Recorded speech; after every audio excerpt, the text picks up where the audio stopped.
Centaurs are large creatures. I have declared it.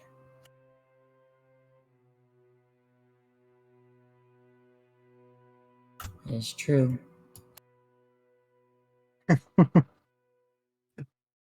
Oh, I see now. I was getting a little confused, like, where did that come from? But I was looking at the actual map yet.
So how is everybody doing today?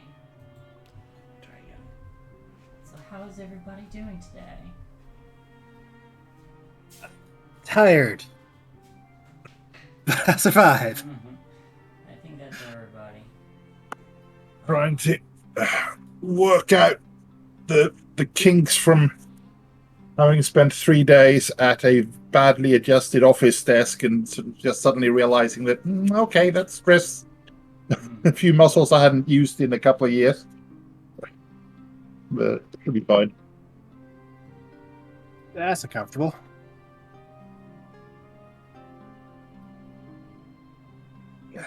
Are you sure? Yeah. Are you in?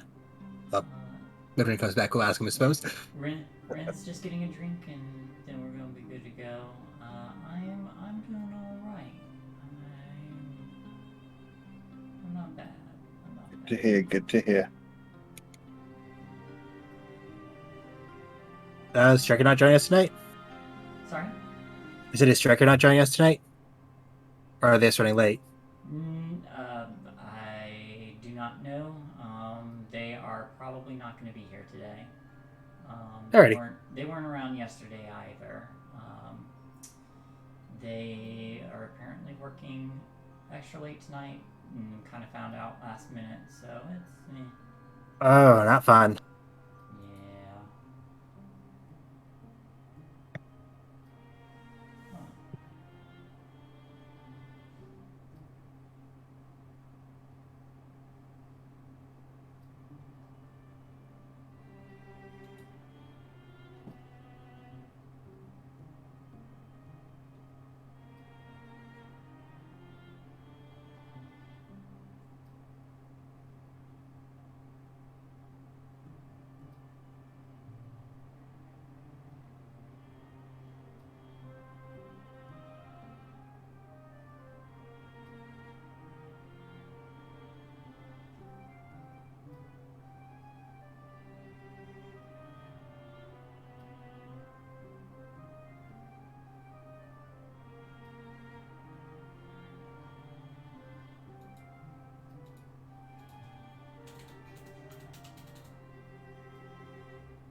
Huh.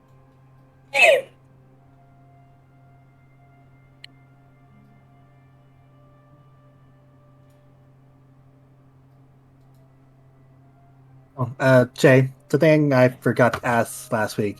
Uh-huh. Did leveling up restore my spell slots? Did what? Did leveling up restore my spell slots? Because we leveled up mid-game last time, and that's a bit new for me, so I didn't know if that leveled up or not. No, you have not rested yet. Okay. And actually, you all are probably getting tired at this point. Yeah. If there's a tower, we can, rest in there after we don't get murdered by snakes. Yeah, I mean it's fine. You can sleep. You can sneak into the tower and snakes won't bother you probably.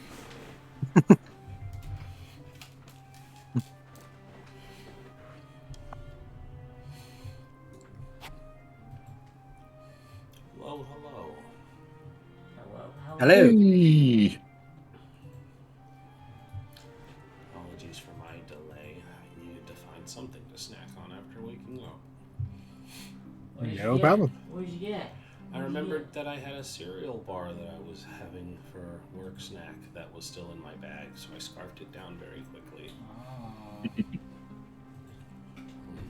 like snacks. It was a Golden Grams cereal bar that they Oh yeah. added chocolate to and made it into a s'more with some marshmallow as well Those as the are, binding.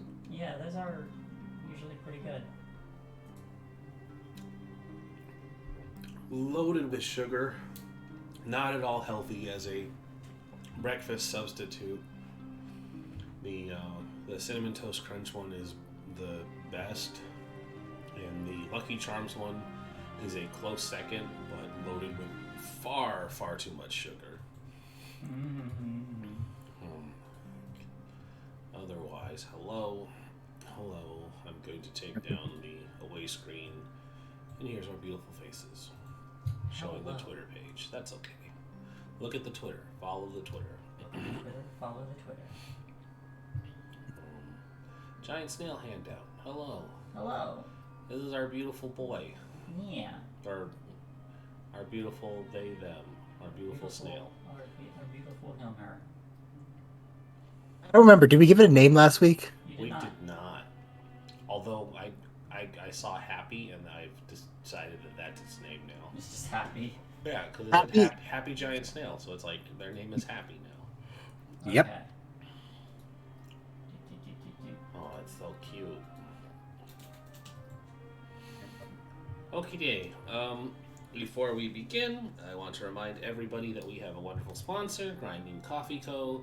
Follow our link in the chat for a 10% discount. The code is PartyWipeGames, of course. And get yourself some delicious coffee. They still have wonderful flavors like the Gay Agenda available. The pumpkin spice is, of course, a seasonal favorite. And the one I recently tried earlier this week was I don't have my bags on hand, so I can't remember what it was, but I had the Mexican chocolate, I think. And that one was delicious and got me through my Alien RPG game because I did not get enough sleep for that. And so I needed something, and I had some grinding coffee, and it kept me awake. Yes, Mexican chocolate.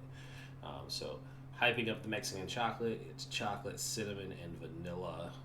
It's a Grinding Coffee Co. is, of course, a small business, black-owned, LGBT plus supporting business, and a big purveyor of helping out small tabletop RPG communities such as our own.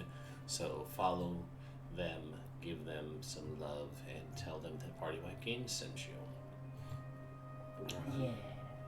Next point of order is, of course, introductions. So we'll just go down the player roster and tell everyone who we are, who we're playing. Since I've been talking for a minute, I might as well just continue. I'm Rindis of PartyWipeGames, and I will be playing Shae the Monk.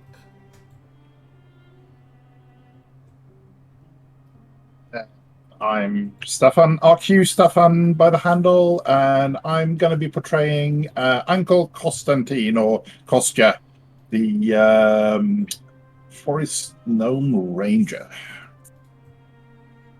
I'm Dougler93. I will be playing Chell, the Changeling Wizard.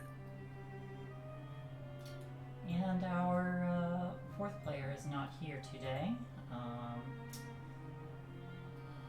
or at least is going to be late. We'll find out. But I'm going They're to say scheduled they're to just not here. They're scheduled to get home at 10. I don't think they're gonna make it. Well, okay. Well, dang. Yeah, if their message that they spam dropped when they didn't show up for the other game yesterday was they were working from 5 a.m. to 10 p.m. because they work in the hospitals. So I don't think they're going to show up even if they make it here within a relatively reasonable hour, because if you worked from 5 a.m. That to is 10 fair p.m., point. I would probably collapse. I don't think I'd make it home, honestly. Mhm. Yeah. I think the hospital would become my home at that point. Yeah. Well, I am Shae, and I am the storyteller this evening, or dungeon mistress this evening, and we are playing Wild Beyond the Witchlight. Last time, our characters did battle with Thaco themselves and made their way into Prismere, particularly Hither, where they began their journey for all intents and purposes to solve the mystery behind Feywild shenanigans going on with the Witchlight Carnival. You all had noticed a crashing balloon and made your way through this murky bog, coming into contact with some brigands, promptly intimidating them away from you all, and making a new friend in the snail they had been beating. You continued on your way to a slanty tower in which the balloon had crashed into. You had managed to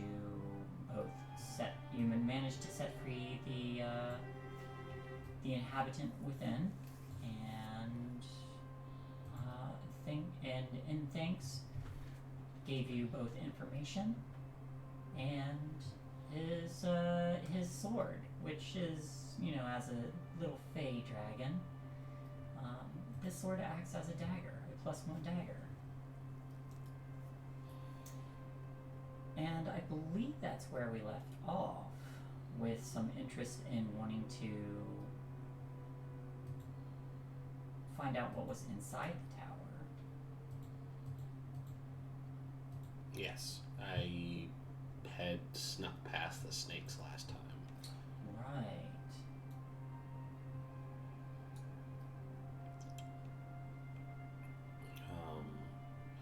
Looking here, I see a stealth and an acrobatics, so I think I had even started to climb. Or was the acrobatics to get through the vines? I don't remember. I believe it was to get through the vines. I don't think we actually started climbing yet. But I was venturing ahead. Also, we needed to have a decision on my languages. Right. Well, I could set an item out for you, or... Well, I don't want to bypass the curse completely. I think we just need to refine how it works. And you think as long as you can understand your known languages... Yeah, I think being able to understand but not able to speak is a good way to do it. How about this? You're able to you know your languages, you're able to understand them. However, whenever you try speaking, you speak one of the languages on the list. Yeah, I like that better. The first... Because the not being able to understand kind of put me out of the latter half of the game. Alright, so everything that's coming out of your mouth is giant. Mm-hmm. You don't even understand yourself. That's fine.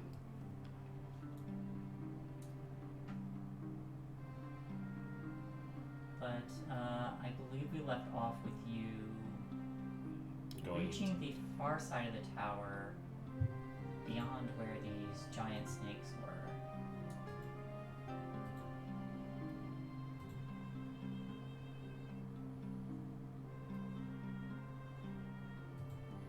I think that was it, yeah.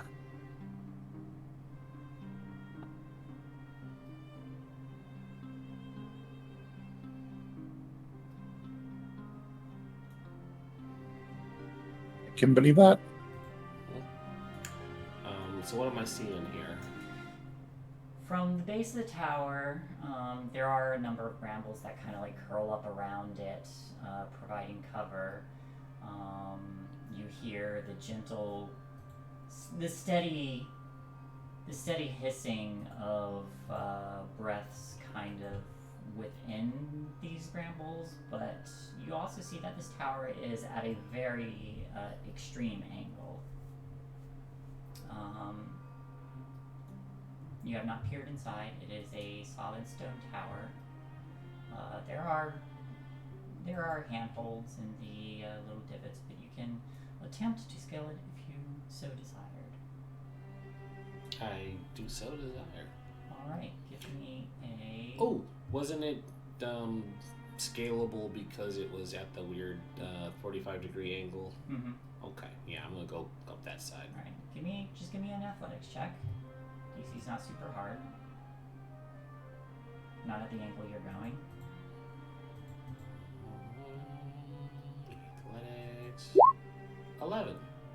Wait, did you say advantage? I did not. Okay, 5. 5. You start to climb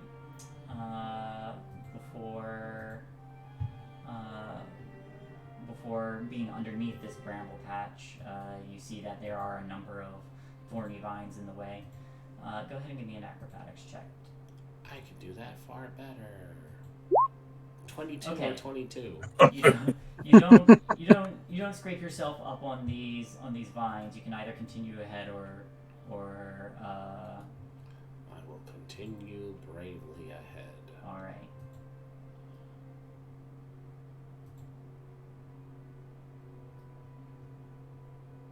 More One more athletics. athletics. Alright. Yeah, okay, this is how it's gonna be today. That's a 2. That's a spread. Yeah. Now give me a dexterity save. Alright. I'm good at those too. Yeah. Okay. Jesus Christ. There go my 2 nat No, 20s for the day. I was going to say, you have a two-sided die all of a sudden? You know? Okay, so here's what happens. I only work in extremes. Yes. So, It's the Feywild. This is exactly what it is. It's the extremes of both sides. You start to climb. You manage to kind of like squeeze your way past these brambles before this is a bog. These stones are slippery, a little bit more slippery than you anticipated. And sure enough, you do start to fall. However, you see, you just knowing that these dangerous thorns are behind you, you manage to corkscrew your way between them, and then land with a wet splash on your feet, knee deep in this water. But after that splash, the heavy breathing stops.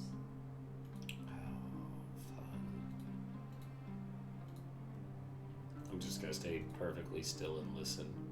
Give me a stealth check. Also, everybody out here, Happy instantly goes into their shell. Oh no. Uh-oh. I screwed up.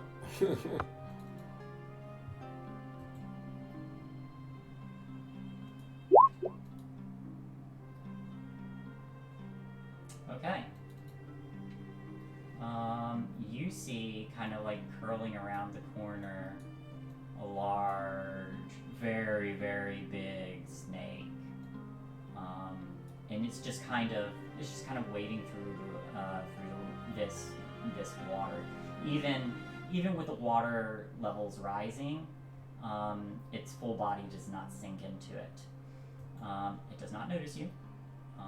It continues to move through the brambles, searching for something it heard. This one pokes its head out of the brambles. I would like everybody to roll initiative. Hooray! Sorry, guys. Right. Hang on. Whoop, wrong one. There we go. Initiative. Initiative. And remember to select your token before rolling, but let her clear the initiative first. Right. Clear. Alright, there we go. Okay. I still only deal in extremes. Still extreme. That work?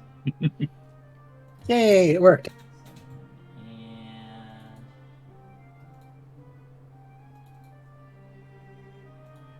oh, 19. Okay. Ooh. I don't know if I should include them or not. Probably not, since they're not here. Your centaur friend is missing, lost in the fog.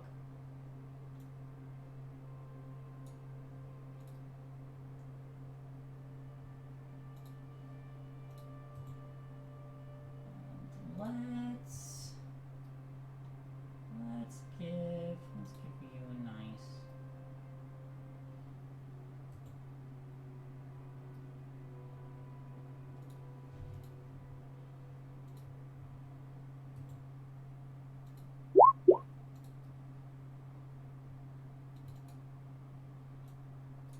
All right. It says here, you're up first. You have not been noticed. Yeah. Okay. The movement in this bog, is it normal speed or It is difficult terrain. difficult terrain? So I can't help them. I will stay hidden, but I am going to do the giant's equivalent of making the sound of a dying giraffe to alert them that there's danger. Okay.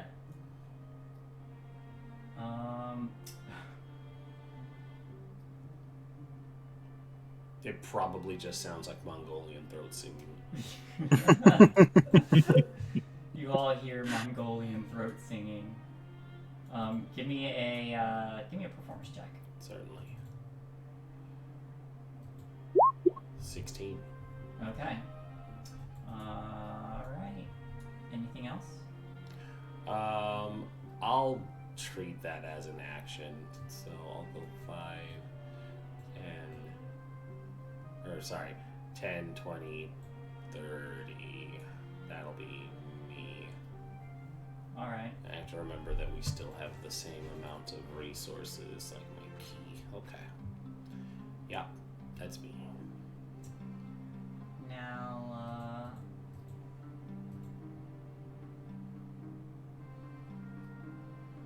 okay. Now you did just make a sound. I did. Yeah.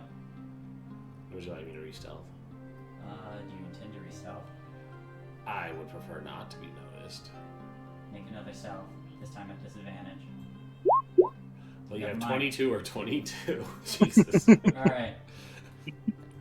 Chow, you're up.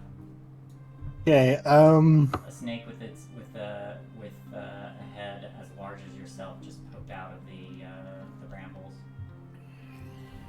I have a movement speed of 15, right? Yep, 15 currently, so gonna go here. So that's nope.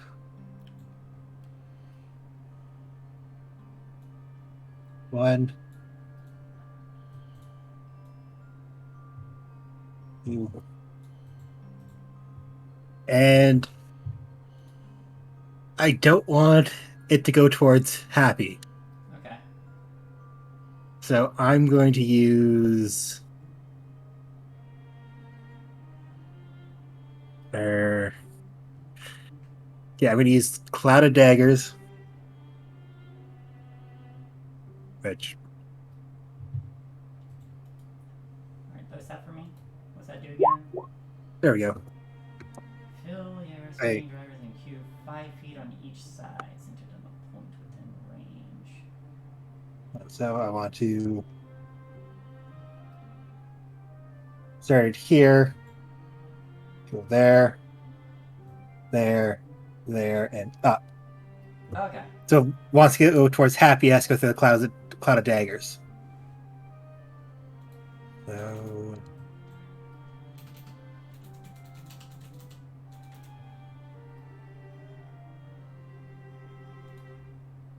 and it's on their turn or my turn that it starts. The enters for first time turn or starts its turn.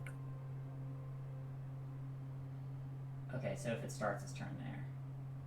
Yeah, or enters on the first time on a turn. Yep, which it is starting its turn, so here, here, here, and here.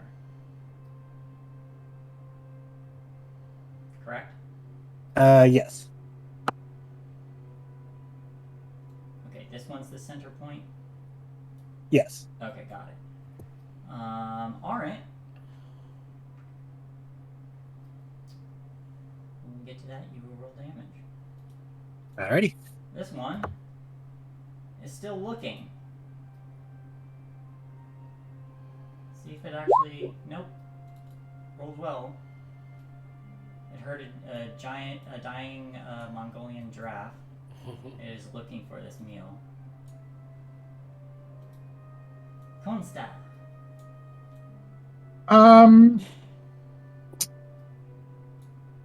I think I am going to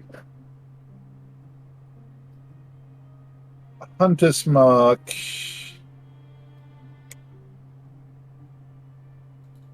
Oh, that's right.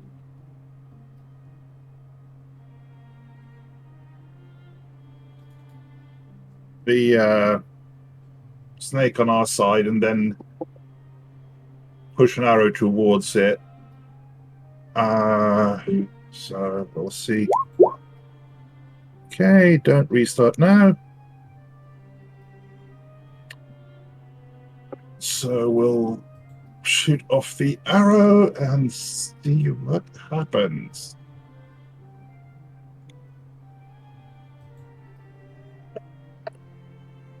Ooh. 27? Yeah, that hits. Okay.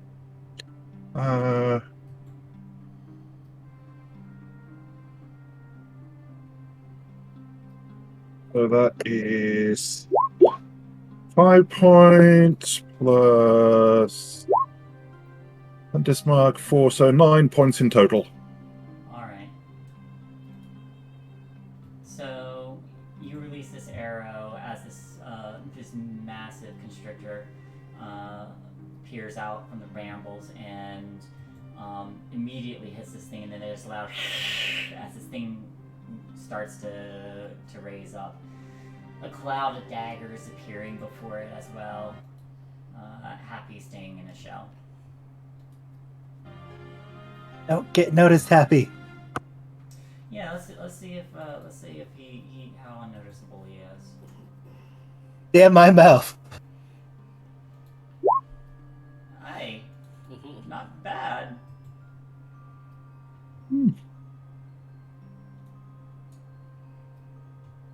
All right.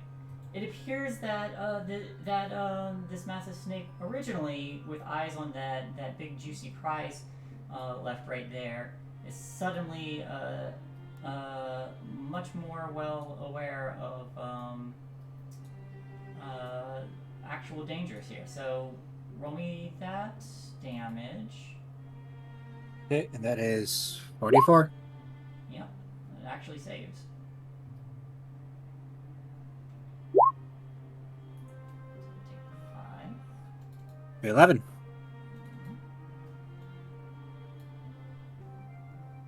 So 5.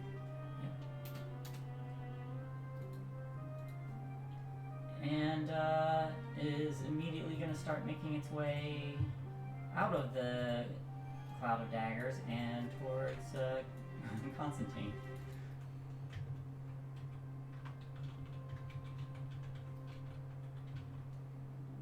Nope, nothing to see here.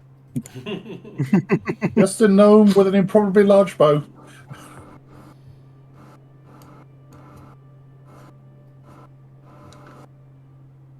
Okay. 11 to hit. That's gonna miss, Yep. fortunately. So this large snake starts to make its way towards you in what appears to be an attempt to coil around you, but you kind of like wiggle past. It does not quite catch you. It's a sheer. You're up. Okay. It does not know that I am here. So I will strike. Wow. I'll get the drop on it and come in with the quarterstaff. Two-handed. Kia! Natural 20. Natural 20 because I'm hidden. That loads other side damage. Okay. 8 damage as I bonk it. It now knows you're here. It does now know I'm here. There's just a very heavy thud, and this thing just kind of you hit it on the head, and it kind of does like a it undulates in such a way that its body does kind of like a wave in the muck, and there's just like one big yellow eye with its like little slit pupil just like. Yeah. And then I am going to spend my last key point for a flurry of blows. All right. And hit it with some unarmed strikes. 19. 19 hits. That's going to be 6. And then a 17, which Also hits. makes 8. Wow, okay. Great. That's really All right. good. And then Hey. open hand technique. So I will cause it to impose the following effects on the target. It must succeed a dexterity saving throw or be knocked prone. I don't think that applies for a snake. Let me check. Well, it doesn't have vulnerability or immunity to being knocked prone. But how do you knock a snake prone? You roll it over on You its roll it back. onto its belly. My other option is I can push it 15 feet away, which is what I think I'm going to do. Okay. I don't know if its movement is affected or not, but I will shunt it 15 feet this way. Which isn't Is it much awesome? for... oh god, that's not going to do much for this big old snake at all. I'm gonna roll it. I'm gonna roll it on its belly, Okay. because it literally just goes, bam. You know, like it's Yeah. it's not very inconvenient for it. Yeah. You whack it and it looks to you after that critical hit, after you like bonk it on the head, and then you just like completely lay into it, and this thing is entirely caught off guard. As it just kind of like shifts back and gets caught in the brambles and kind of like tangled up, and it's just not having a good time, just stuck in its little sleeping spot is kind of working against it in this case.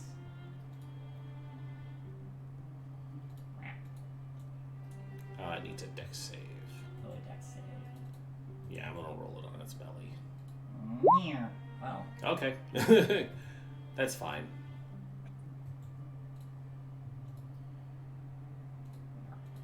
so that means it does not get rolled on its belly. It does not get rolled on its belly. Okay. A success means I win. Okay. Anything else? No.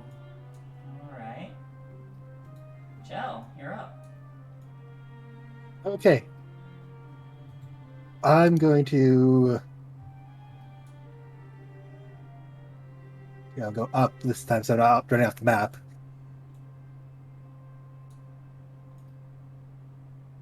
I think Chell's gonna run a bit further away, and then they're going to point at the snake and cast Toll of the Dead. He needs to make a DC 14, what kind of wisdom save. Wisdom save. Yay! So it takes D12 damage because it was hurt before. Yes, it was. Mm-hmm. It's got an arrow sticking out of its neck.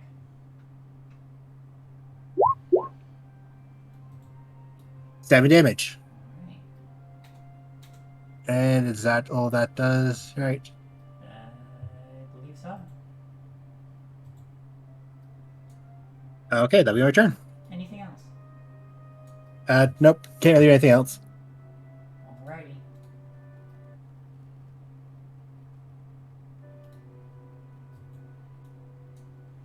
Alright. Zashir, this thing sees you as a formidable threat. Yeah. Does a 16 hit? Does a 16 hit? Does a 16 hit? No, it does not. Ooh, okay. Armor class 18. Nice. I am nimble. I am quick. So you see it start to try to unravel itself from these brambles and try to coil around you, but you're already gone by the time it manages to get around you. It's gonna move.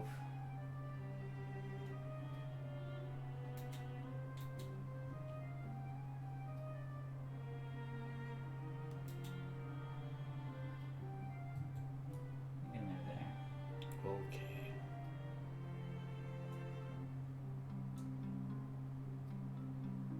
Alright.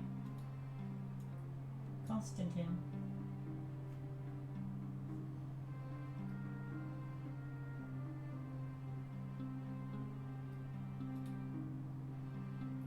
Okay, let's see. Constantine is going to look up at this snake whose head itself is probably just about the size of Kostya, and quickly just drop the bow by his side and pull his trusty dagger and go stabby. Alright. Just because bows at 0 range tend not to be a good thing. So a 19 to hit. That does hit. So that's going to be 5 points, and then an additional 5 points for the hunter's mark, so 10 in all. Alright, yikes.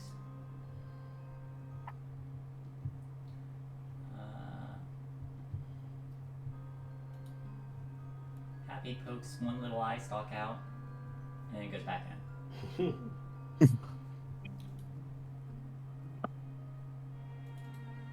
And now this massive snake is going. Does a 15 hit you? A 15 is just what it needs. Oh hey! This time, as you sink this dagger into it, it kind of rears back, hisses, and then looks like it's going into snap, but instead just rapidly coils around you. You take 17 bludgeoning damage. 17 bludgeoning. Yay. Okay. Well. Oh, jeez, that's a lot. Yeah. Oh, no. Let's get this right. So first of all, I need to. 14 makes the con save for the concentration. And still here, and at least, even though at least the dagger is good up close when you're wrapped up in a snake. So there's that.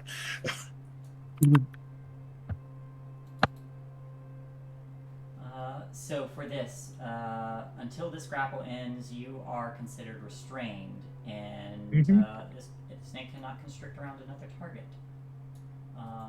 Restrained is not good. It's okay. I've got him cornered. It is. You do currently have him occupied. That, however, is the snake's turn. Zashir. Yeah. This is gonna get dramatically less cool because I am out of key points. So I'm going to just smack this snake again with my staff. Yeah, 25. That does hit. Yeah. Oh, low ball damage, 5 points. Another 5. And then 5, 10, 15. So that's my movement. I'm gonna keep it from trying to reach the others or help its partner. Would you like to use your offhand attack? Because you can do that as a monk. Yes, I will do so. The other side is a D4, right? I believe so at your level. Okay. You'd have to check. Because I know it goes higher as you level. Okay, then I'll just roll it as a unarmed strike since it's that already. Natural 1. Natural 1. Okay. You swing another punch and completely whiff it. Yeah. But you are effectively soloing this thing. Yeah. Gel.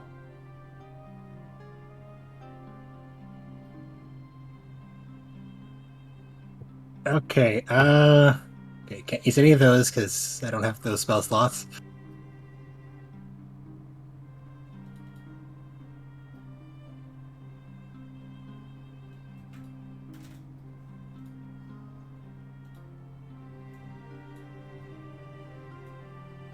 I'm gonna use Toll the Dead again.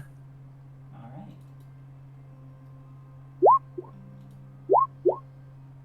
This time it saves. It seems uninterested in your bells. Can I call out to try to get its attention so maybe it's less focused on Constantine as he's trying to get out of the grapple, or Sure, make an intimidation check at disadvantage. he is currently eating my friend? It is very focused on him. 6. It doesn't even know you're there. Oh dear. There's a tiny snack that has been really hurting it.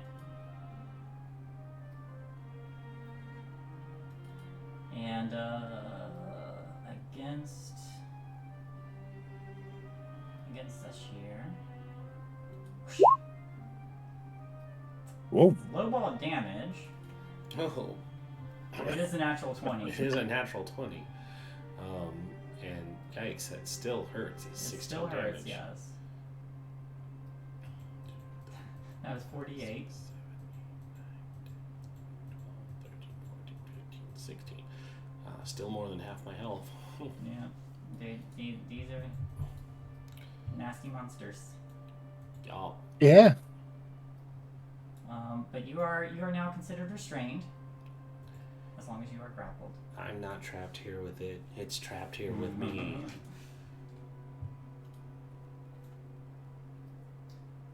Alright. Const is up again.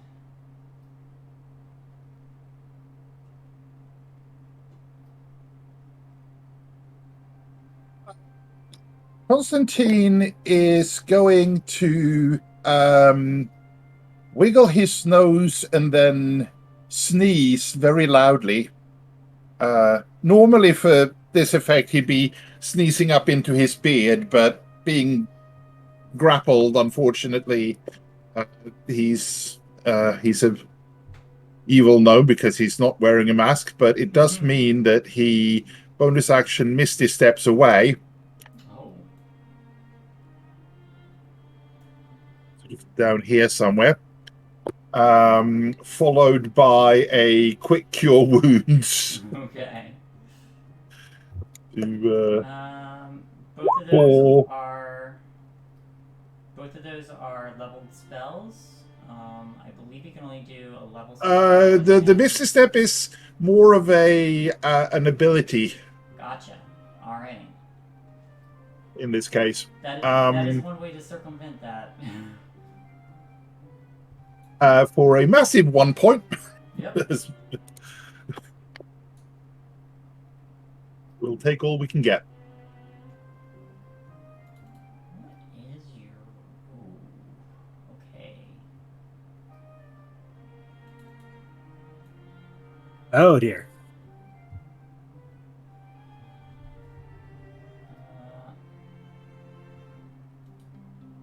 Happy does not come out of that shell.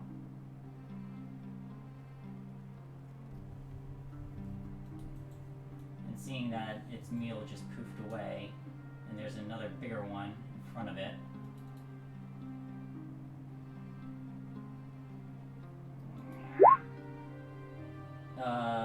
Okay. It lashes out, and its mouth just like kind of clamps onto the shell of to Happy's shell, but does not quite get through. Even moving up, staying clear of those daggers. Sashir, you're restrained. I am. First things first. Zashir is like water, so I will slip out of this restraint. 24. 24. You are able to get out. Just like that. I go noodle, and I slip free. That is my action, I believe. Yes, it is. So I am. Am I done? Is there anything else I can do? I will deflect the snake missiles when they come. No. Okay. I need to check if I have. Oh. Nope, that's an action. Okay, I'm done. I have one more spell I can cast, but I am done. All right. Chow, you're up.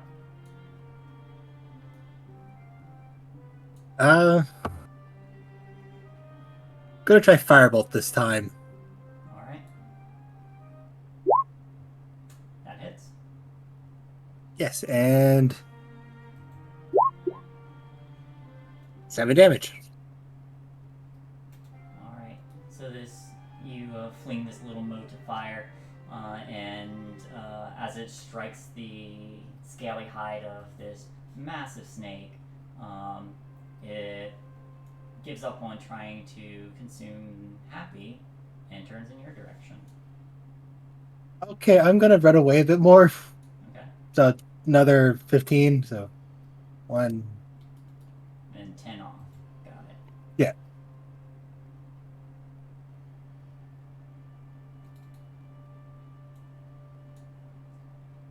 All right. Hopefully 45 is enough. Oh dear, I don't think so. All right. This one is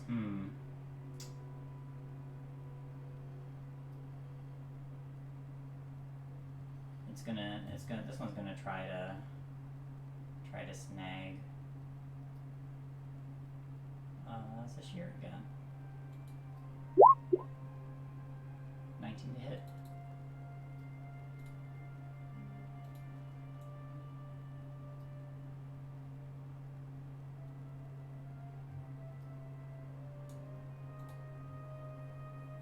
What was your AC? Sorry, who was that to? That was to you. 18. Alright, so you're unconscious. I'm in danger. Yes, you are. Yep, I'm out.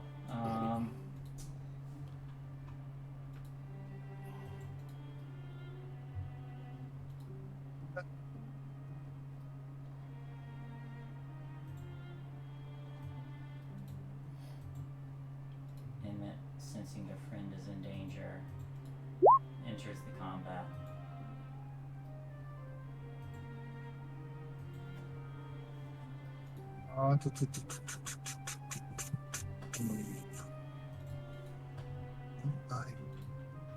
Constya.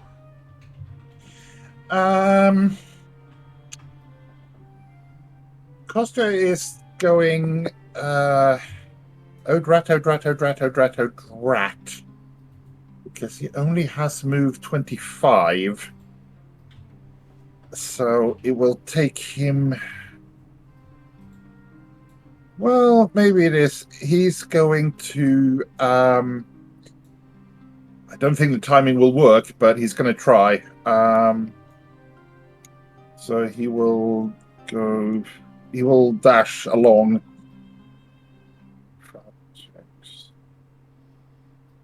As far as he can.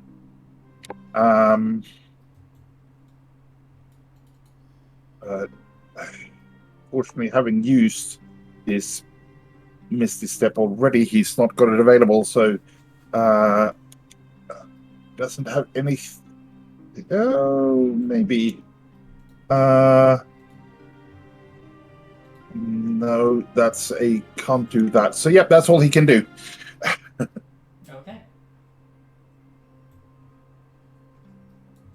As you make your way through these marbles, you make it through just in time to see the snake coiling around Zashir again, and Zashir, you just feel the air crush out of your lungs, and everything goes dark. All right. Oh shoot.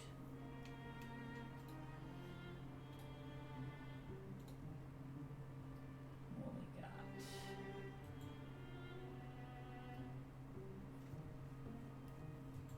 Indeed, 40 feet. All right. So 1, 2.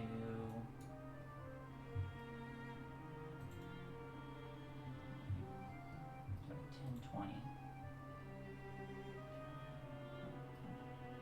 6. And it blinks,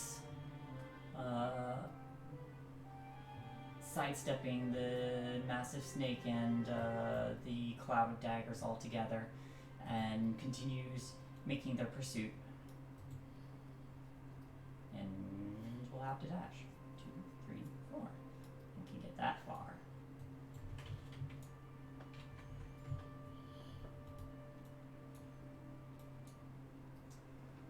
Trying to see how long we got.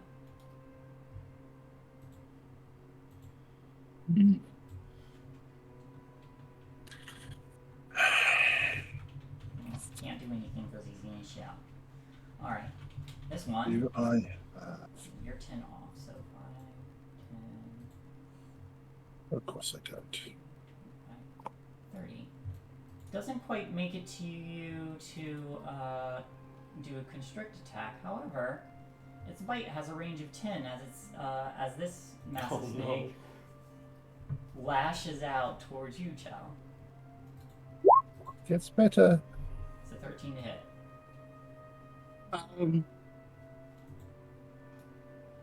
Yeah, I'm going to cast shield.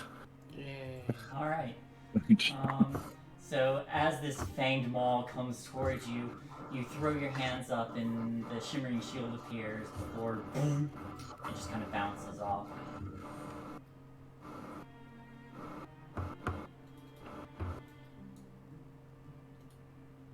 Alright. Happy pokes his head out and starts making his way over. Burp, burp, burp, burp, burp, burp. Not impeded by the muck. And misses.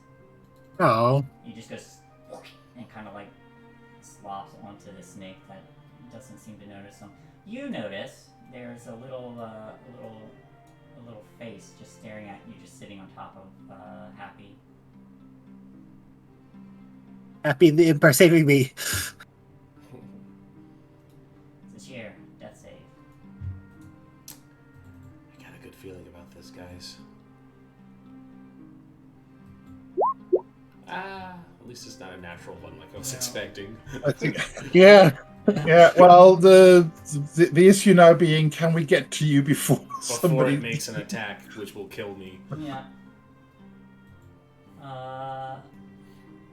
Zashir, now Chow. You're up. There's a snake 10 feet away from you.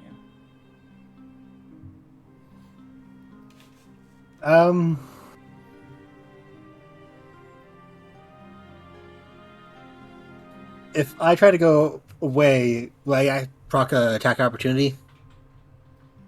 Because it has a 10-foot reach. Maybe. Maybe not. Dang it.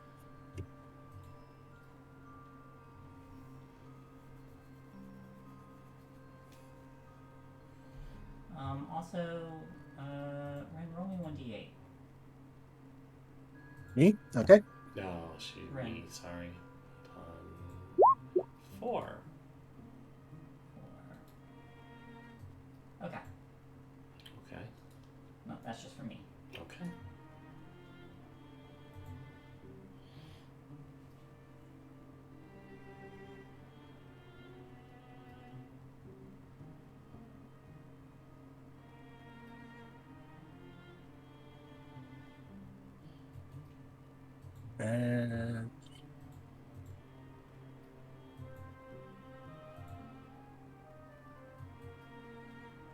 Would activating the Crown of the Monarch be an action, or What does it say that I posted? Did you Crown of the copy and Monarch? paste? Yeah, just copy and paste it. I can pop it back in. So Crown of the Monarch, Charm of the Monarch. You can sprout a pair of beautiful butterfly wings. As long as you have wings, you gain flying speed equal to your walking speed. You gain +5 to bonus to all charisma base. Ability checks. These tech last for 1 hour. After you use this charm 3 times, it vanishes from you.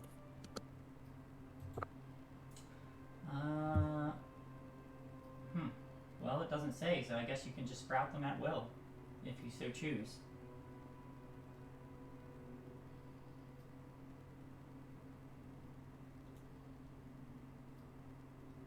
I'll hold off for now and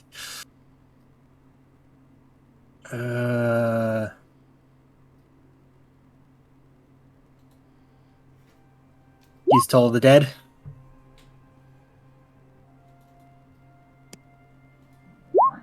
15. Dang it. So nothing happens to it. Nothing happens. That'll be my turn. Alright. Seeing new challengers approaching, with Zashir no longer a threat, it kind of corkscrews its body so Zashir kind of moves further away. And is going to move up. And snap at... Gonna snap at Const. 21 to hit. Yeah, that's a hit. 10 piercing. It didn't take you down, though. That's good. Didn't take me down. Didn't take me down. And it moved closer to me, having moved you away, which was very important. Because I think I can just about... I can enter... Well, I'm in its zone of control, so I can move around in the zone of control. And I'll move... At half speed, yes. 2, 3, 4. So I'll move 25 feet. That's difficult terrain. It's difficult terrain. Oh, so that's okay. I can 2, 3 go back down to 15. That's still just enough. Actually, 15 would be there, wouldn't it? So, but that's fine. That's still just enough. There's an edge. Just enough that I could just crawl forwards and absolute reach out with the tiniest possible and cast my last cure at Sashir. Oh, for a total of a natural 1 point. Woo! Zashir, you wake up still in the clutches of this giant snake. Could you imagine if that rolled a 0? Okay, fantastic. at 1 and 2 hit points respectively. Yeah, we're doing great. Meanwhile, our wizard is just like, why am I back here alone? Why are we engaging in hand-to-hand combat? Emmett. I was up in the corner crying. This elderly blink dog just kind of like comes forward and kind of like and he's doing that thing where he's trying to growl, but he's just kind of like he's like old and like wrinkly enough that his lips don't curl up as much as he'd like. However,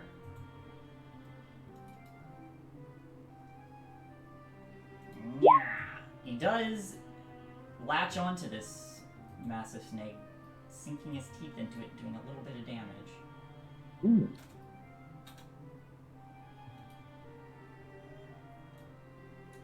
And that's his turn. Chell. Let's see. You can do it, I believe in you. We can't reach you that far away. Does a 15 hit? Yep. You know what would be helpful right now? A fighter. But I do have something for the damage at the very least. Arcane Ward. So Yeah. because it cast shield before, it's not activated. So it has hit points equal to twice your wizard level, which is 8 because we're level 4, plus my intelligence modifier, here, which is 4 plus 8 is 12. Oh, so you're a tanky wizard. Sort of. Abjuration wizard. Yeah. Their defense wizard. Yeah. All right. Well, so that reduces the damage from 19 to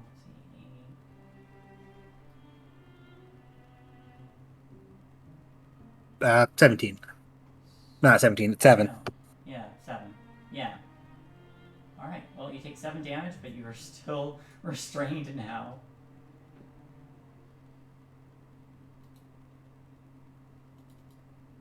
And my arcane ward shatters. The snake coiling around you squeezes tighter and tighter until your shield just like cracks before, and then you feel the body tightening around you.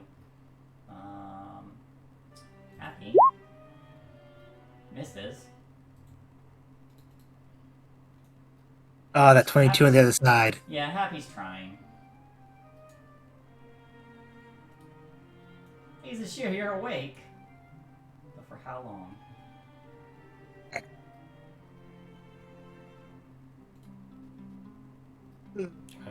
Okay. Awake now. Just gonna stay where I am because there's no point in trying to get away because I have no health to do anything else or key points. I'm gonna bop it. Yeah, 16. That does hit. 8. Nice. And then I can do an offhand, right? Yes, you can. 14 hits. Wow, max damage both times. Nice. Okay, 8 and 8, 16. All right. So you start struggling and fighting, and you're kind of like you've given this thing a hard time. And he does not particularly like that. Jell, you are also restrained. What do you do? Can I still cast spells? Because I do have the Warcaster feat, so You can. I don't need my hands for it.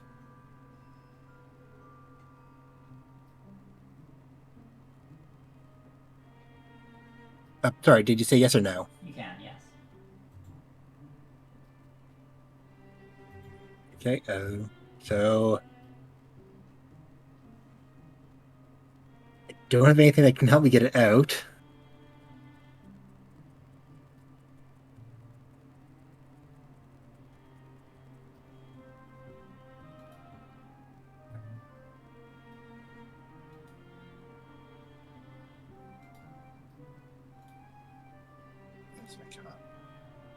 Let's try Firebolt. Firebolt while restrained? Sure. That is an 11. Oh, crap baskets. 11 misses. Actually, shouldn't it just be flat because of a Warcaster? What does a Warcaster do? You have practice casting spells in the midst of combat, learn techniques that grant you the benefits. You have advantage at Constitution saving throws at concentration spell. When you take damage, you can perform this minor component.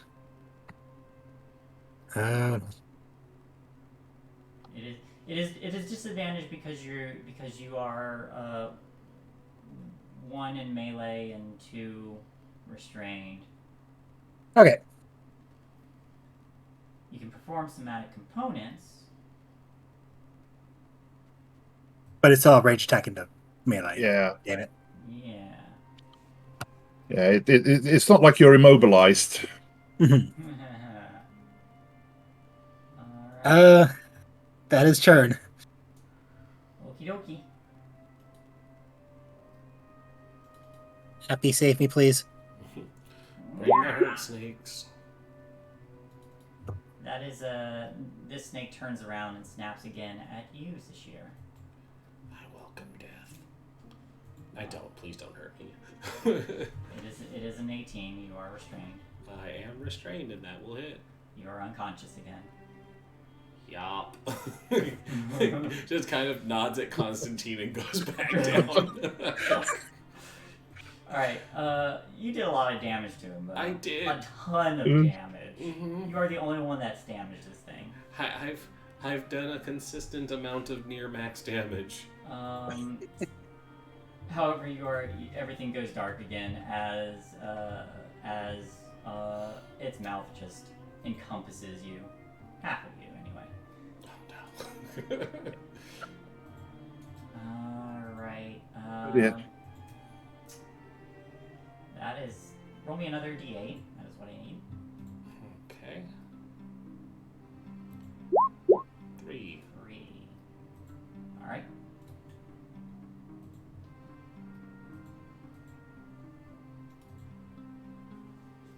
You're up, Kostya. Oh, Kostya is going to. It's a snake. Why am I doing this? Hiss very loudly at it through his teeth. Okay. And in so doing, casting his ability Dissonant Whispers, giving it a DC 12 Wisdom save. Alright, wisdom save. That is a 17. Okay, so it doesn't have to.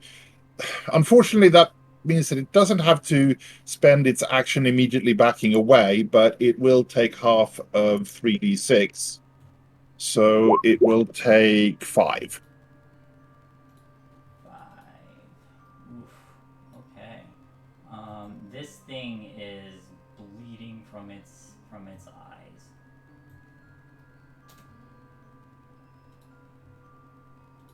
Emmett, what you got, Emmett?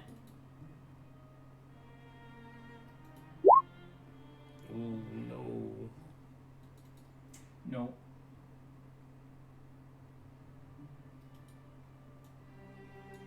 All right.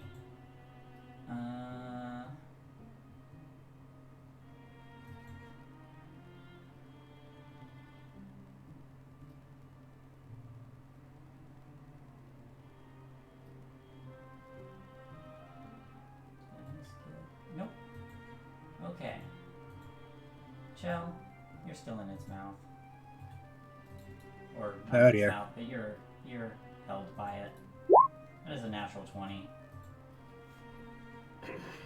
Good night, sweet. Oh, It oh dear. I'm it's the night of the 20s. Mm-hmm. Yeah, that's my max house. I'm down. You are unconscious. Get 'em, Happy. Alright. So, Rhyme of the Frost Maiden, guys. Roll me a d8, by the way.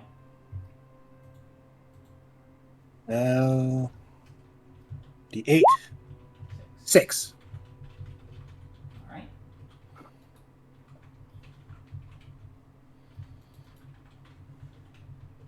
And happy. Come on, Happy. Come on, happy. Hey, happy hits. Yay! For 4 damage. You're such a good snail, Happy. You're such a good snail. Such a good snail, Happy. Is this here? Death save. Yes. Alright, I gotta remove the first one. Okay. Still one. I'll put it back. Yep. Shell. Death save.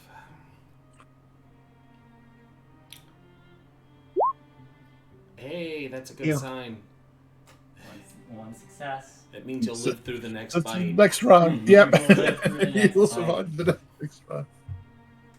Alright. Giant I constrictor. was expecting it to eat me. Yes, giant constrictor is still being attacked. I am in its mouth. You am in its mouth, so it unconstricts from you and is going to try and constrict Constja. Wait, it's not going to finish eating me to attack someone else? It is very low health and is getting attacked. Okay.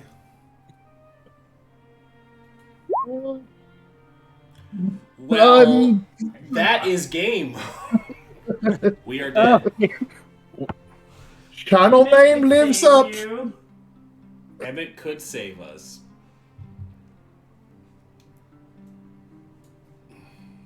Alright. You know, it would have been really great to have a fighter. Yeah. Yeah. Maybe a cleric. Maybe a cleric. Oh. Sure would be nice too. It has to be said that that's one thing 5e noticed over time is that the all the interesting classes are out there, but it means that the fundamental survivability of the party goes downhill as everybody goes interesting and nobody walks around in armor and a wagon of cure light wound potions. Now, to be fair, I am armored. It's just that Shae has been rolling incredibly well. Yeah, I'm really It's It's roll 20 once true. it's dead. Yeah, roll Yep. 20 once it's dead. Okay. Absolutely. Constantine needs to make a death save. See what we get. Roll an That would be the moment.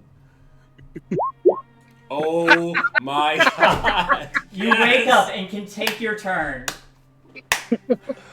Yes, wake up. Put the snake out twice. Roll There's 20 blood once is flowing down your dead, and face. Stefan rolls a 20. Yes!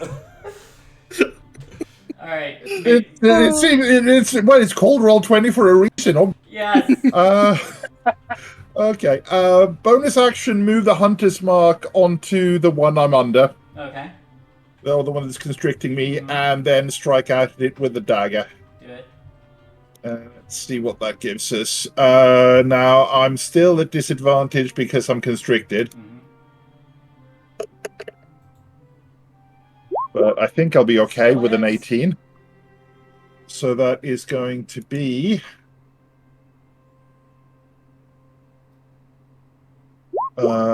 some points plus... You don't even need to roll it. Okay. You did one more than it's held. You did. How do you want to kill this thing? Give me the cinematic for this. Okay. I think what's happening is because Sophia was towards the tail end as they were I was getting in its constricted. Oh, you were at its mouth. So yeah, so it's the tail that's gone round and constricted Kostya. Yes. And it sort of brought in doing that, it's just brought Kostya barely within the reach of the back of the nape of the neck. And that's where Kostya is just hammering in his dagger full might, with the little effect of the hammer of the hunter's mark on top, just driving it in. And As the snake just opens its mouth and falls over, with Therese just rolling out beside. and so Zashir kind of like sloshes out of its toothy mouth, just covered in blood and bruises, alive. That's subjective. And you hanging on at 1 hit point. Emmett unfortunately does not have cure wounds. It should definitely try to help Shell. Does not get his blink back, unfortunately. Well, okay. But will start to dash, making his way over.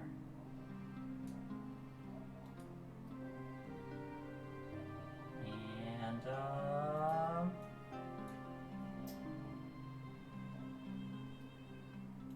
still needs to make an attack against you, even though you're unconscious. Uh-oh. It just has advantage. Yeah. Actually, no, it doesn't need to make an attack. It's an auto-critical. Well, it needs a hit, but it's an auto-critical, isn't it? I don't think so. But no, if you're unconscious. Oh. Because they can't defend.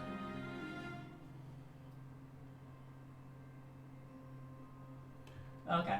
Hold on. Yeah. Yeah. Okay. Yeah. Auto hit I'm trying to remember. Unconscious. 5th edition.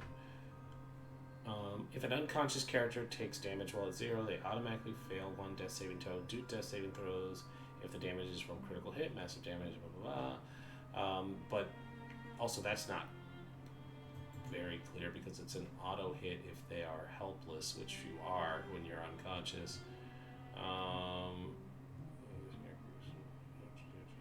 Attack rolls against an unconscious character have advantage, and any attack that hits the character is a critical hit. Okay, so it just you do have to roll it, Okay. but they have advantage. Yeah. And it's an automatic critical. The 16 hit or 18 hit. You take. So that's You do take Two death failed, saves. 2 failed death saves. yeah. So basically, you just need to not fail when your turn comes around. Yeah. Giant snail is going to. Oh, does hit. Ooh. And with that much damage, gets the snake's attention. Yay! Save me, happy. Sashir. All right, here we go. For all the marbles. 55% chance. Okay. Okay, that's 1 success. Oh, yes. All right, just kicking it down the road. Let's go. Yep. Okay. Shell. Death save, please. Success. Thank God. Okay. You are still alive. This is stressful. Yeah. I'm sorry, guys. It's not you. It's the dramatic tension of the dice rolls. Yep. All right, Constantine, you're up. Would you like to stabilize this year? Actually, Constantine is knowing his wisdom isn't necessarily the greatest. Doesn't have the best of ideas at the best of times.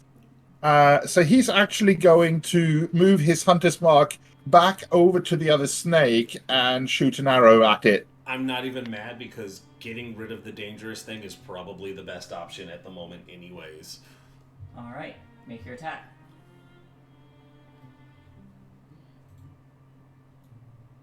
So that's going to hit Thank God. for Well, damn, yeah. 7? 7 plus the Hunter's Mark. Ooh, Oh, thank goodness. so Okay. 13. So this arrow sails out of the brambles, even with the cover from all these thorns coiling around. This arrow sails past and hits this thing square in the head before it just falls, and Shell, you slide out of its mouth. Yay! We are still, however, in initiative. Yep.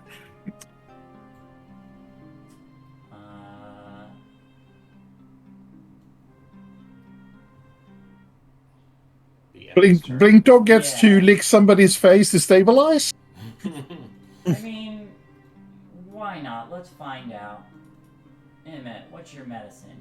You don't got it. You're rolling wisdom. Nope, bite me by mistake. Nope. At disadvantage because he's a dog. Does not quite wake you up.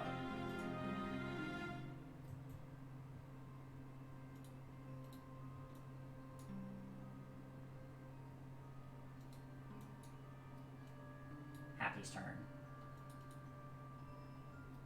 Also at Lime you awake. 6. Does not stabilize you. Okay, one more. So here. Just need one more. Okay. 2 fails. 2 fails. Oh yes, because you weren't injured by it this time round. Yeah. No. It didn't hit me, but I got knocked back down. So. Yeah, but no, I was thinking that you'd taken the hit already, so you were already on to fail. No, I'm still good. Oh dear. I got one more tense round. Shell. Hey. Come on, roll 20. You're a great system. You wanted me to live. You want me to live. Oh, fuck. Oh, good night, Oh. sweet prince. Yeah, that's.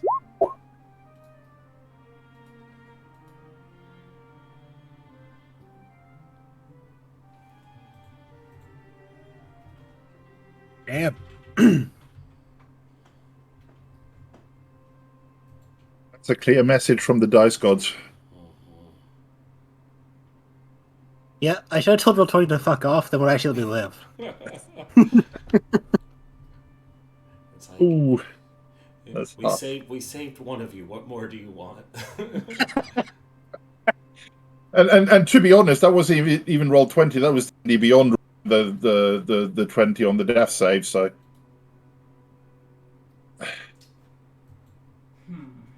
One of these.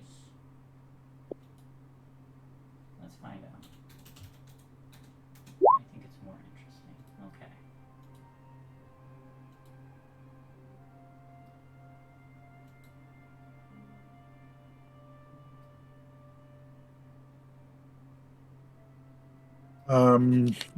All right. So, quick. yes.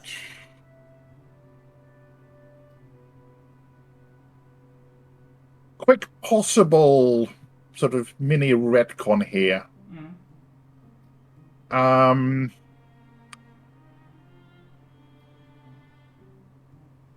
During all of this, Shiny could have been making his way up. And this is just my bad for not having the character sheet up. So if this doesn't work out, I am happy to take the just my own ineptitude side. But he does have Spare the Dying. I mean, hey. You remembered it before I put it into effect, so... I was getting ready to turn their body to stone, so... Oh. I will allow you that. Okay. Thank you. Thank you. I mean, Shiny didn't do anything, so... all around, and they're close enough. All right, that is. So what's that do? That stabilizes them. It just stabilizes you on 0, I think, if I recall, or is stable on 0. Yep. I think. All right, so you're unconscious. Now it's your turn. And this is the other reason why I decided to go for the arrow shot before I went and turned around to Sashir, because I now get to roll the Sashir medicine roll at -3. Do you happen to have a medicine kit or healer? I do not. All right.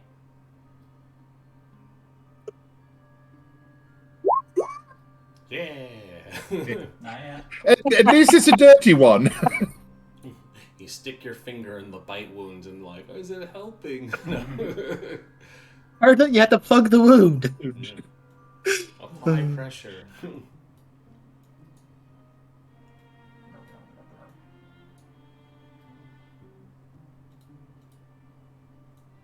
All right. Here we go. Good night.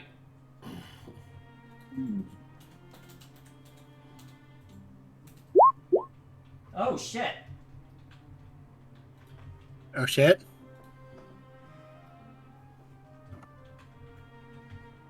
The dying in the Feywild special table, I suspect. Yes. Whenever a creature, including a player character, dies in Prismere, its death has a chance of triggering one of several magical effects put in place by Zybilna. This effect is determined by rolling on death effects. Blah blah blah blah. You know what 8 is? Do I reincarnate? You come back into to something life? Cool? I can change it to that if you want. No. What is it actually? The creature instantly returns to life with 1 hit point, as though affected by a revivify spell. Oh, okay.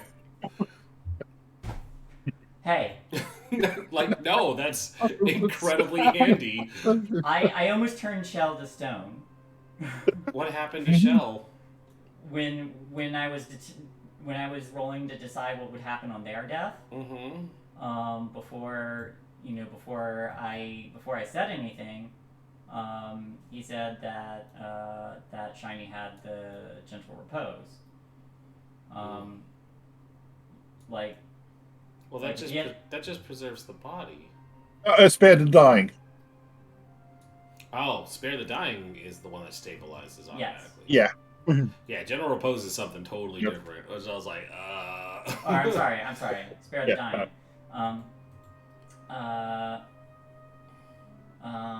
But when they were gonna die, their body was gonna turn to stone, but that didn't happen. Hey, you actually did live. Well, sort of. You died. I died. Oh. Okay, the entire party is on 1 hit. Yes. Mm-hmm. Or 0, depending on how you look at it. If you go by averages, I think it's 0.3 of a hit point. Yeah. And it starts licking your face, Sashir, and you wake up to dog kisses. Ah.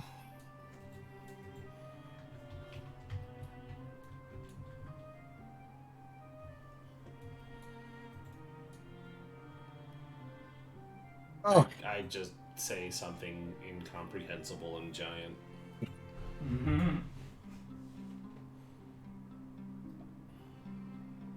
well, it sounds. I suspect, at least to Constantine's ears, as though you're cursing on your mother's grave. So, which is quite possibly accurate for For giant,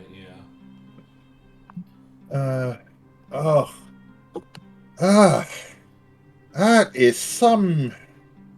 That is a hangover and 3/4. Ooh.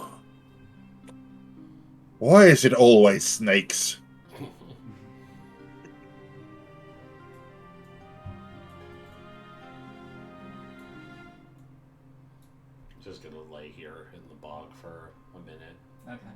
processing mortality. Yeah.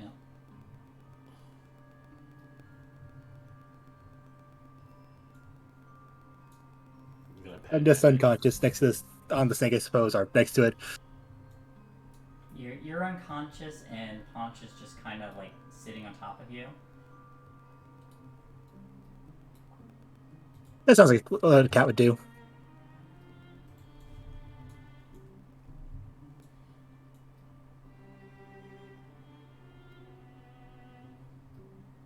But as with two massive snakes dealt with,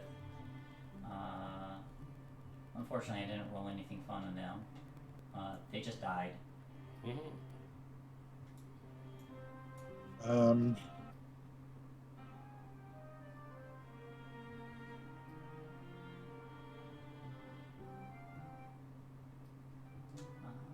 But a stillness falls over the bog again, and you hear just the sound of frogs croaking and the occasional whine of insects buzzing about, lights flitting about.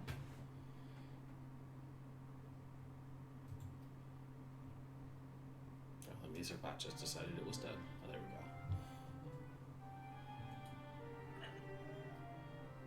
we go. Well, I know we're out in an unpredictable wilderness and all that, but I think we need a breather. At least.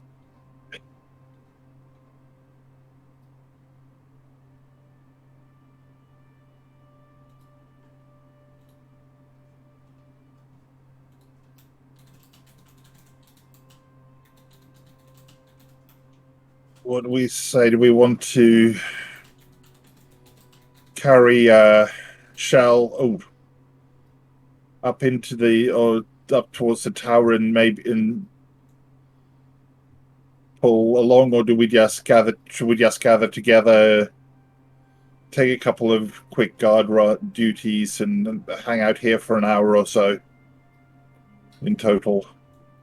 In Giant, I will respond that it's probably safer upstairs. Yeah, and I will remind you all that you've been awake for going on 12 hours now. 14 hours. Time dilution effects.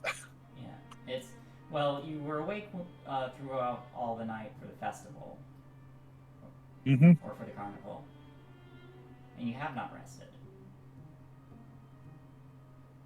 And yeah,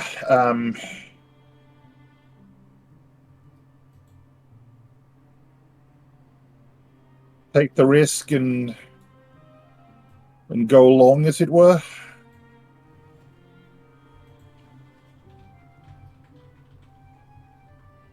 I mean, I know it's only been 5 minutes, but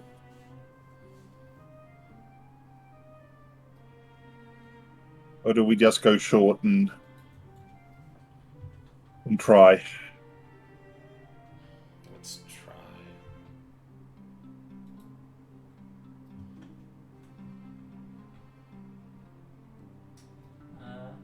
Consia, you cannot understand what Sashir is saying. You just hear, walk through a flock.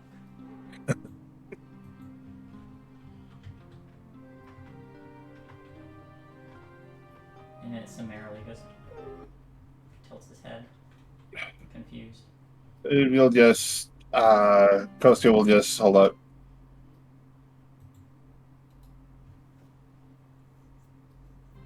Y'all gonna hold up in the tower? Yeah. Alright. Don't need those climb checks. If you wanna, do you wanna go inside the tower or climb up the tower? Inside is probably safer than outside. As long as there's nothing in there. Well, there's nothing guarding the entrance now, so... Yeah, it's time to find out what's... Yeah. So you guys collect me then? Yeah, we're giving you a we'll respectful bog burial. Because I went under, I don't look like Chell right now. Or I look more like Chell, I suppose. Yeah. Because I'm a changeling. Yep. You would look Ooh, like your yeah. most Chell right now. Uh, I think Azashir will be the one to pick Chell up and just kind of enjoy it, be like, well, that's different. And throw you over their shoulder. What does Shell's true form look like? well, like most changelings' true forms, their skin is more of an ivory color now. Oh, they have hair. It's kind of like in a shorter bob style, and it looks more like porcelain, even though it does feel like normal hair. They tend to be a lot more scrawny and a little bit shorter, honestly. The most noticeable features on their face is their eyes. These- If you would look into them, they would be mostly black, and the rest of their face is more like a doll's. Just no real definition to it. There's a mouth, a nose, but it's very faint.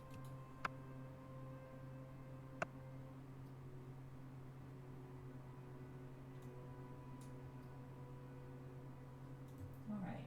So you gather Chell up, you all make it onto the inside of the tower, the slanty tower. On the inside, you see that it is, for the most part, empty. There is a spiral staircase that winds all the way up to the top.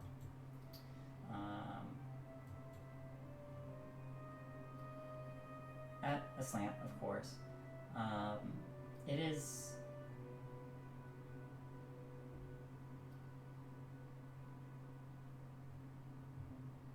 interesting. You'd expect the tower leaning at this much of an angle to just collapse entirely, especially with how far up it goes. But it doesn't. It is just propped up by whatever invisible force there is. However, it does offer some bit of protection for the evening. artistically right that it should be at this angle.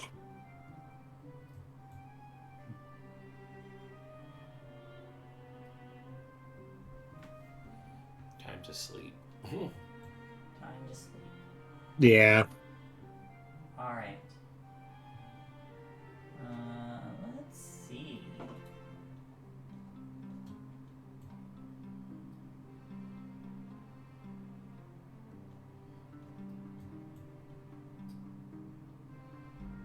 Alright. So over the length of your rest,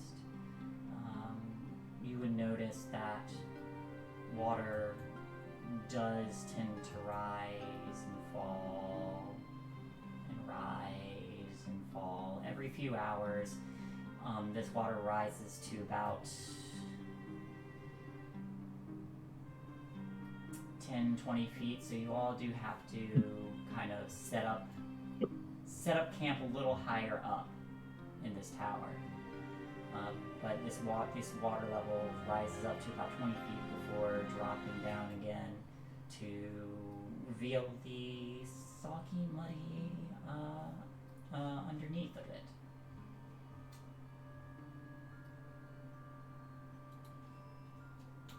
Ah! Not what I meant to do.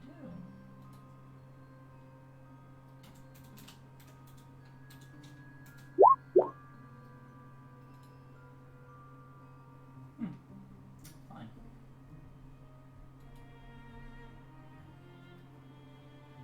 So, you all may take the benefits of a long rest. Yay. And you all are awoken to. Well, actually, no. I have a better idea. Zashir and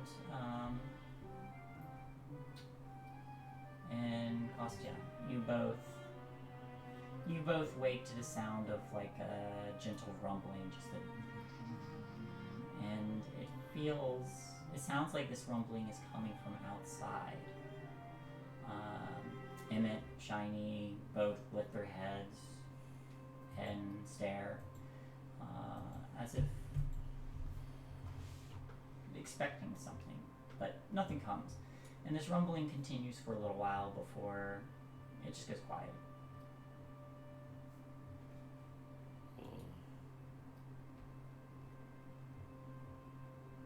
It appears that the waters have receded at this point.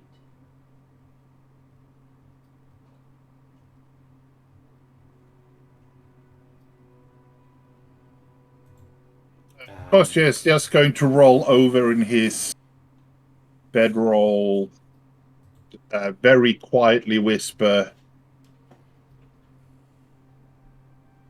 "I'm sorry. I'm old. I have gas." Like it's a genuine laugh.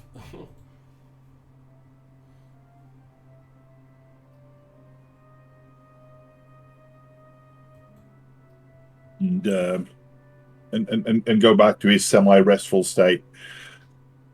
You hear what sounds like a door open in the distance, and then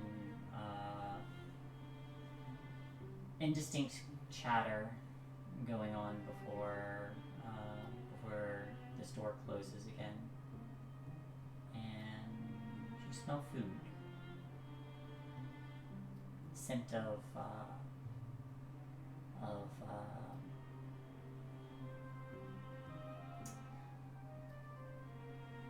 like roasted ham or like a honeyed mead. Just briefly. Yep, okay. I have a feeling how this is going to go, but that's what I thought. Kostya being Kostya is going to slowly get out of his role and sort of just crawl down the steps a little bit, essentially poking his head around the corner to see what is going on. The first thing you see are feet. A whole bunch of feet. Lots of feet. And then on those feet, you see a large stone building.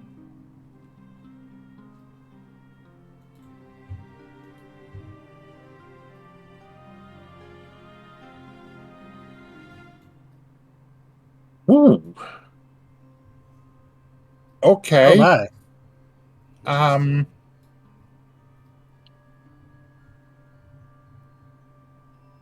That looks like the luggage's big brother. Yep. Or yeah, the luggage meat is copulated with Baba Yaga's hut. I mean, it's frisky enough to do so and survive.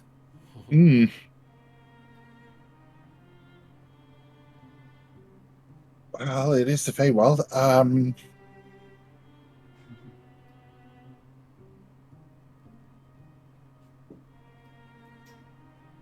You smell He's stew, and you see just smoke rising, little cottony puffs from the chimney.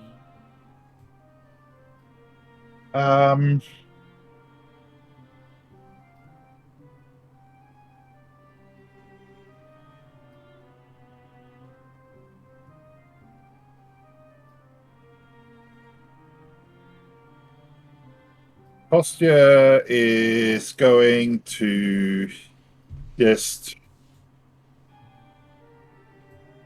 carefully, lightly tiptoe back.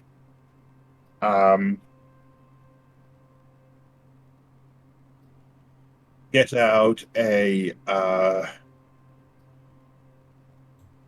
quill and scribble a quick note, starting off in Gnomish and then striking through it and restarting the note in Common. just saying, "Gone for breakfast," and then he's going to step out, wander downstairs. The water's receded at this point, you said, somewhat. So is it more than 5 feet over the floor? It's less than that at this point, and you notice when you look out again, you see that this inn has settled down into the muck and just has kind of like sunken into it, and the doors are now level with the ground. In which case, he's going to wander out and walk over and knock on the front door of the Fetid building. The door, after a moment, does open, and you just see let's see. There's no. I guess I can put in whoever I want. Fine. Okay. You see.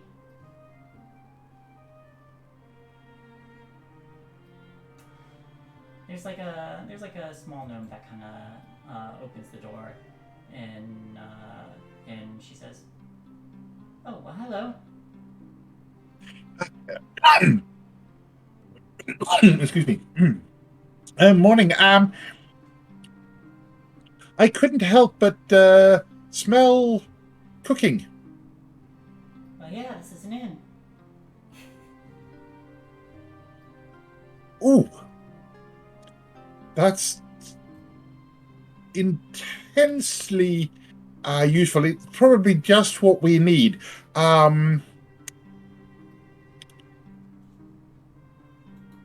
If you will but hold on for one moment, I will gather some further guests. Well, the inn goes where it needs to. We have coin. I mean, okay, I guess.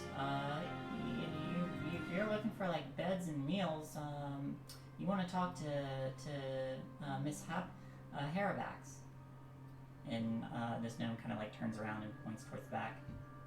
Oh, absolutely. And where she points, you see there's an elderly human, kind of dressed in furs and some like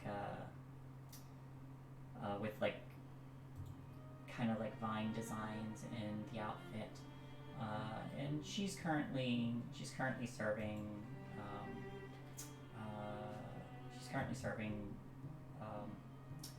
a bugbear and an elf and a couple other patrons sitting at various tables, just chattering amongst themselves.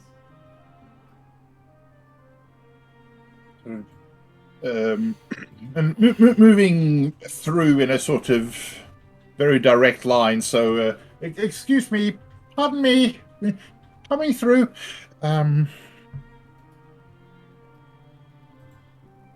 Costa will walk forwards and approach the good lady and say, "Excuse me, I understand that you provide services of an inn type nature." She pauses as she's filling up a mug and kind of like slides it down to the bugbear, who catches it and raises a glass. She looks at you and says, "Aye, that I do." Well, that is indeed most fortitudinous, in that myself and my companions have just barely survived encountering some of the local wildlife, and could absolutely do with some rest and some repasts. Would it be possible for me to gather them up and bring them inside? They are but just across the. That's what this tavern is for.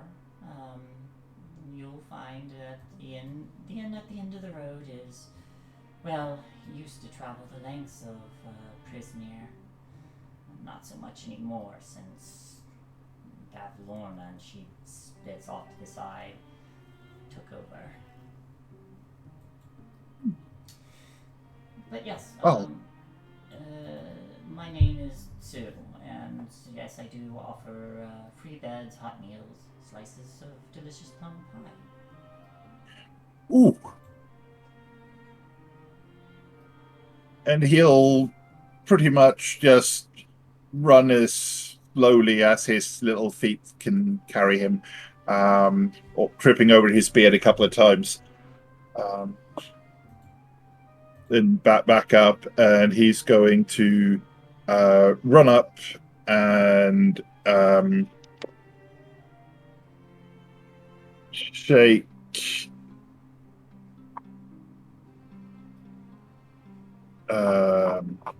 Shahir awake and going, wake up, we've got to go to sleep in the inn. It's just over there. Come on. I'll get up and grumble something in giant. Mostly it's just acknowledgement and sure, but it doesn't sound pleasant because it's giant. And he'll run over towards Shell and sort of start to gather up the bits and pieces and try to go to pick up Shell, but of course that's a non-starter really.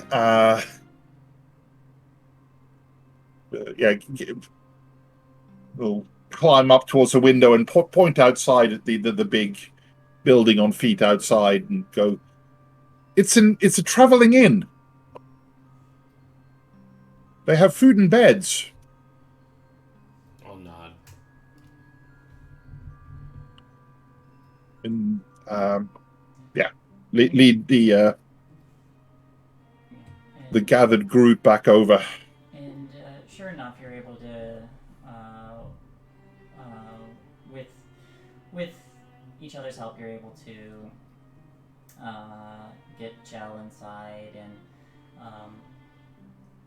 Happy just kind of like goes up the side of the inn and then settles on top of it and goes into their shell. But you enter again, and dragging Chell along, you see that Sue kind of like arcs an eyebrow at the unconscious unconscious Chell. You weren't kidding. You definitely needed those beds. Oh. It might not be the place to say this, but I think I could give that Rip Van Winkle guy a go for the sleeping record. Mm-hmm. You, like, even as you're talking, she's already kind of like turned around and like plucked a key from like the wall in the back. Here you are. Room 3. Oh, thank you, mistress. Thank you. Feel free to come get some food when you're ready. Just remember the rule of reciprocity. Ooh, indeed. Well, we sort of in on the immediate side, we could probably offer you some snake stew. I don't know that is how palatable that is. Snake stew? I mean, if you've got snake stew, I mean, anything will do. And he'll run out and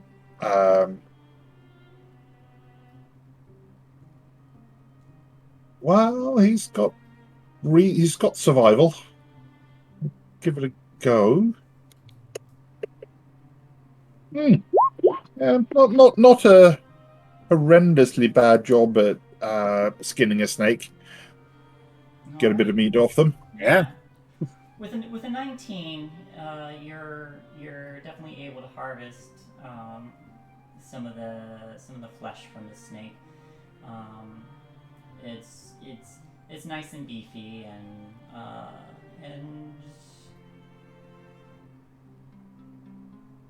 probably with some good cleaning will turn out to be some decent meat. It's a fairly fresh kill.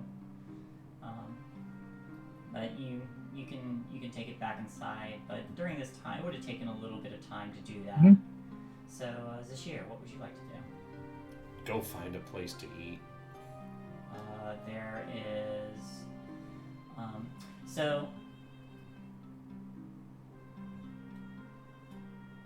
So Sue kind of looks to you and says, "What'll it be, honey?" Something filling. I didn't understand that, but I'll get you some stew. I'll just nod. And she comes back with some very succulent smelling stew. And it is absolutely delicious.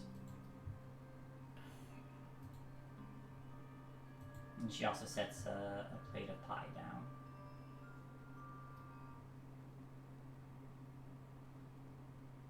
And about the time that you are able to get through your meal,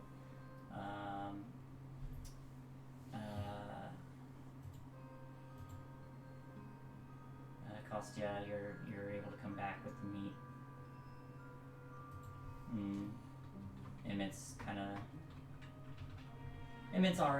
Emmett's eaten, got to eat some of the treats from her as well.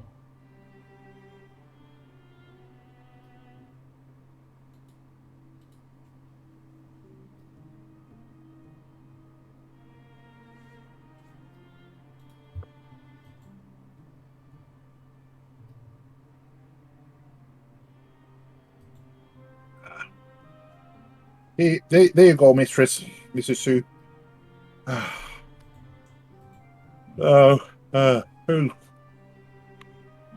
cuts. All right. And she'll scoop that up and just say, "Hey." oh. Thank you. You'll look around and say, I don't know the rest of you good folks, but I just need a little cat nap. Of course. And he'll start to stagger up towards one of the rooms, and he's at least from Constantine's view, he's as likely just to fall straight forward into bed and be asleep before he even hits it. I'm also going to just pass out after eating. All right. You all may take the benefits of a long rest. Again. Yeah. Yay! Long rest in comfort. Yeah. I thought this made more sense if it happened before. Oh, it's a gorgeous touch. Oh, yeah. Jill, as you wake up in a comfortable bed.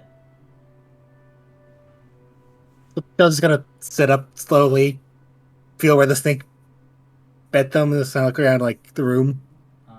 You see, the first thing you see when you sit up is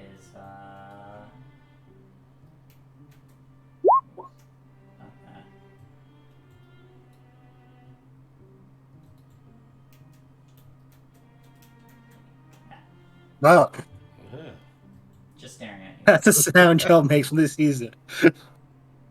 Just at the foot of your bed. Hello? It does not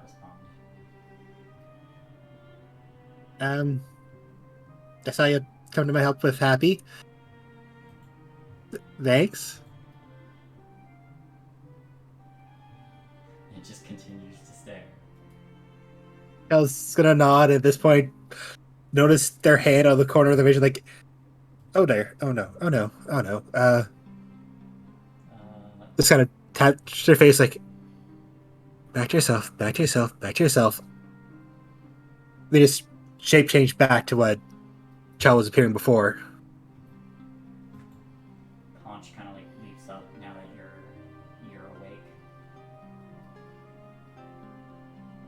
I was going to be jumping. I'm like, sorry, I must give you quite a fright there as well. Are my companions in the room as well? Yes. Sashir, you come to. So do you, Kostya. Emmett just kind of in his sleep. He's old. He's sleeping in. Well, good morning, you two. I guess we survived somehow. I had such a strange dream. Really? What was it about? I think we all died. More giant. Oh yeah, roll your languages. No, You get a new one. Just roll me 1d16 since we're doing it this way now.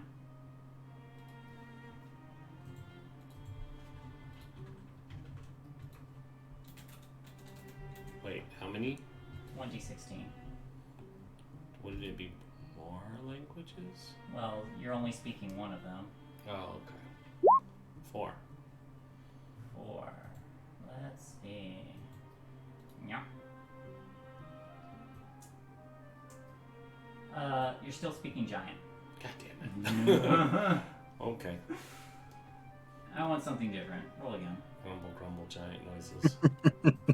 we've had this joke. Yeah, we did 11. this one. 11. You're speaking Draconic. Grumble, grumble, dragon noises.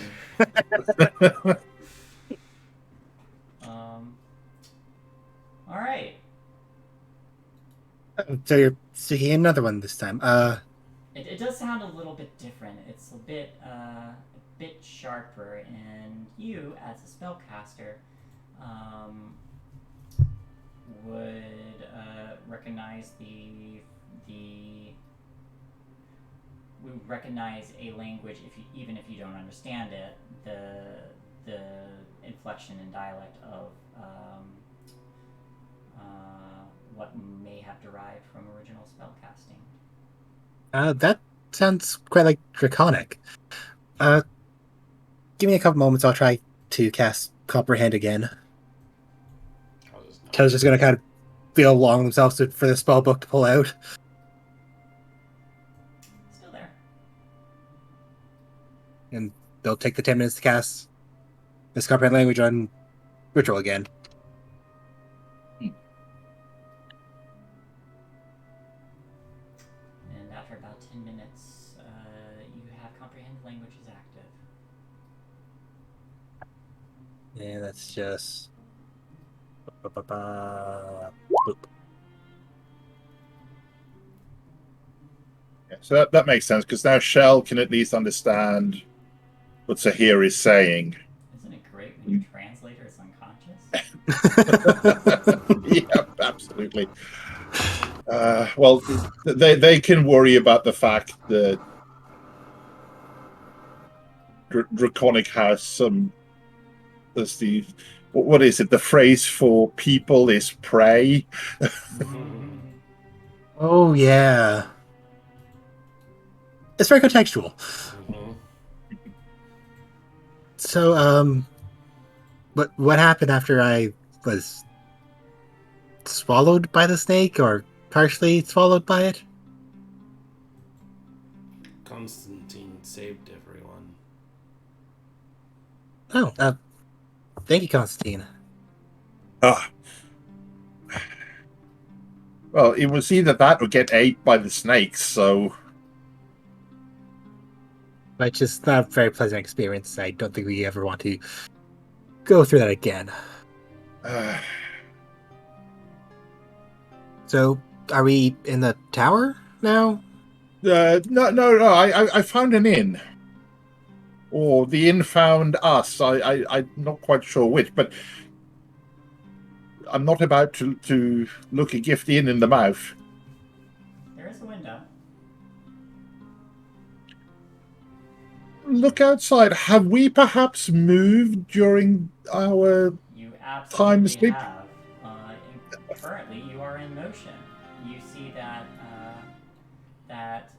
your you see the boggy landscape just kind of like passing by. A lot of like thick trees, vines hanging from them. It looks like the water level is fairly high at the moment, but you see just like these waters just kind of like waiting below you. And from what you saw before, this inn has a whole bunch of legs. So you imagine that they're all just running along the bottom of this bog at the moment.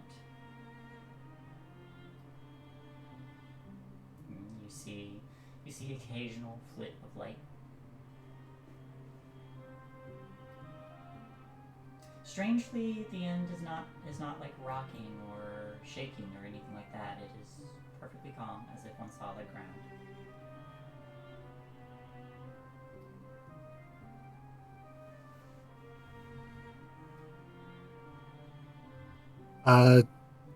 This makes sense for the Feywild.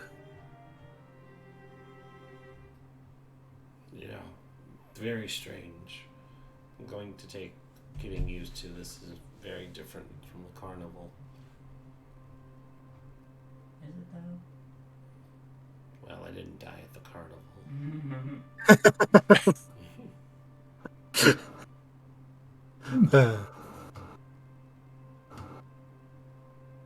And there I thought all the entertainers died frequently at the carnival. No, we only die for our performances, not for being eaten by giant snakes. Still just Oh! iconic. Death and death. Yeah, Constantine, you don't understand what she's saying.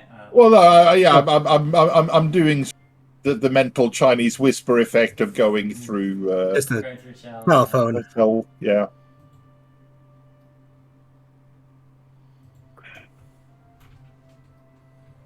Should we go find out where we're going now? Probably.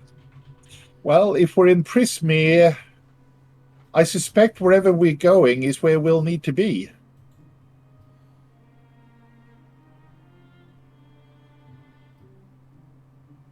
Honestly, probably yes, but it might be nice to know what's going to be there before we get there. Well, I, for one, think I know what's going to be there. Beer. I could definitely go for a drink myself. Several.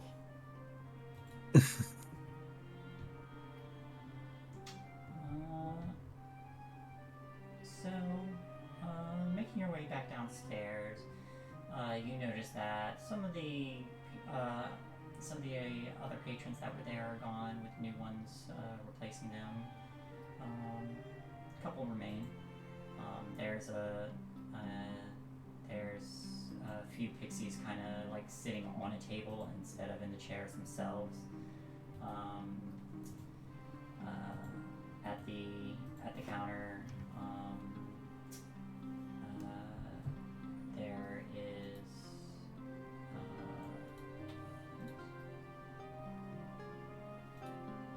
at the counter. Sue is setting out breakfast for different people.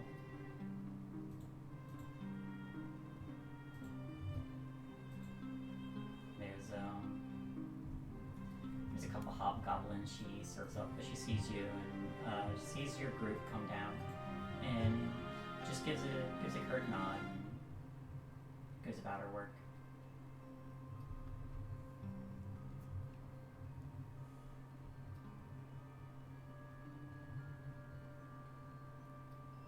Joel will go up to the bar. Or, excuse me, can we have 3 breakfasts, please? I can do that. Thank you very much. What would you like? What's on the menu? Well, there's some snake and eggs. Ugh, no snake. Just eggs then. Eggs would be lovely.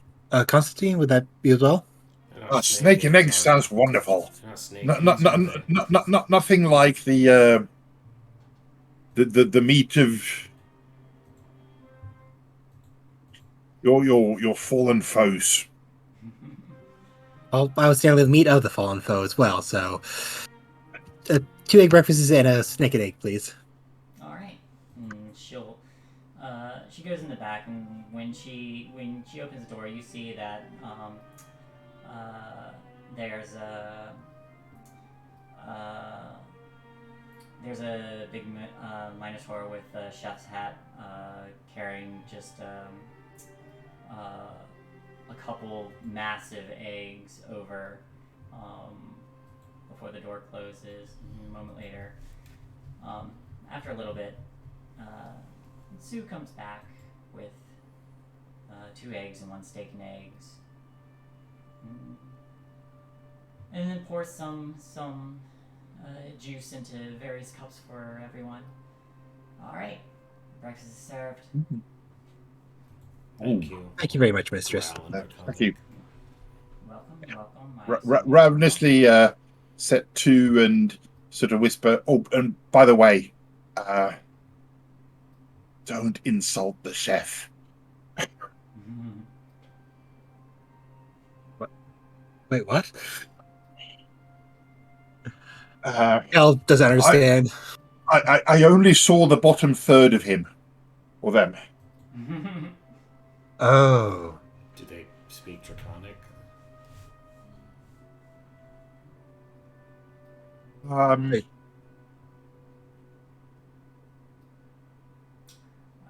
Unless they've made hairy dragons recently, no.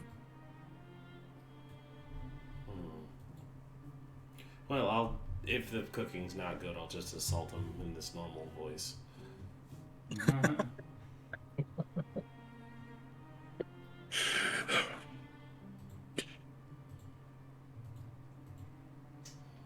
But you all begin to eat, and it is actually phenomenal. Delicious and hearty.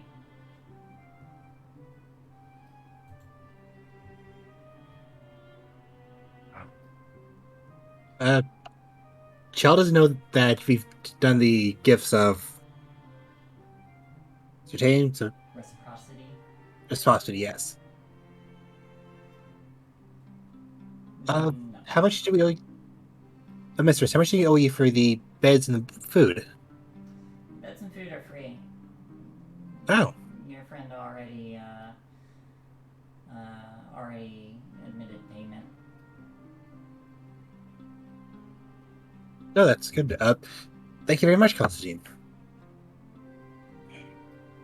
In honesty, the pair of you did the majority of the work for it, so thank you. Well, then welcome then. You all came in a bit battered up. It's not too uncommon, but from the looks of it, you don't seem like you're from around here. Well, I mean, Well, our friend here is, but Constantine and I are from the material plane. I take it you're their guide then? She says to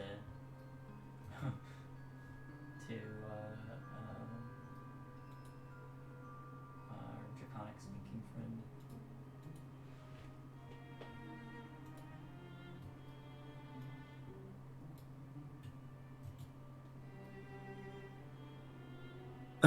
More or less so. Though we are in more uncharted territory for all of us. Well, you sure came at an interesting time with Zybilna detained, as it were. Used to be her realm, at least when she was in charge. The Sin could go anywhere I wanted. Oh yeah, Speaking of that, where is the thing going currently? Well, wherever it wants to go. Oh, okay. Wait, so what's the difference between how it was before and where it is now then? After translating, well, the way it was before, it could travel the length of Prismere, and it wasn't in this, fetid swamp. Much nicer before the Coven seized power. But you said it could go wherever it wants. Why is it just not going out of the swamp? Can't leave the swamp. It just goes wherever it wants in the swamp. Oh, okay. I see.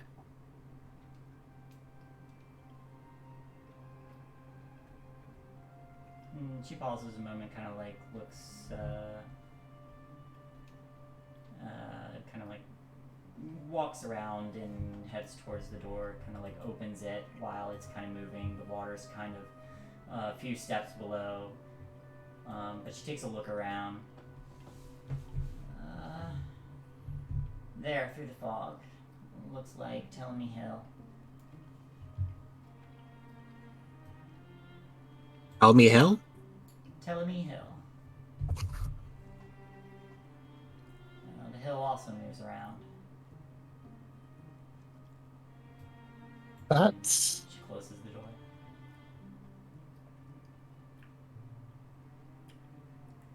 What can you tell us about this hill? She's usually in a pretty good mood. I didn't realize mountains had moods. This one does. It's an interesting place. There's a bunch of tell me Hill uses the trees to speak to anyone traversing it. So the hill is sentient then? Yeah.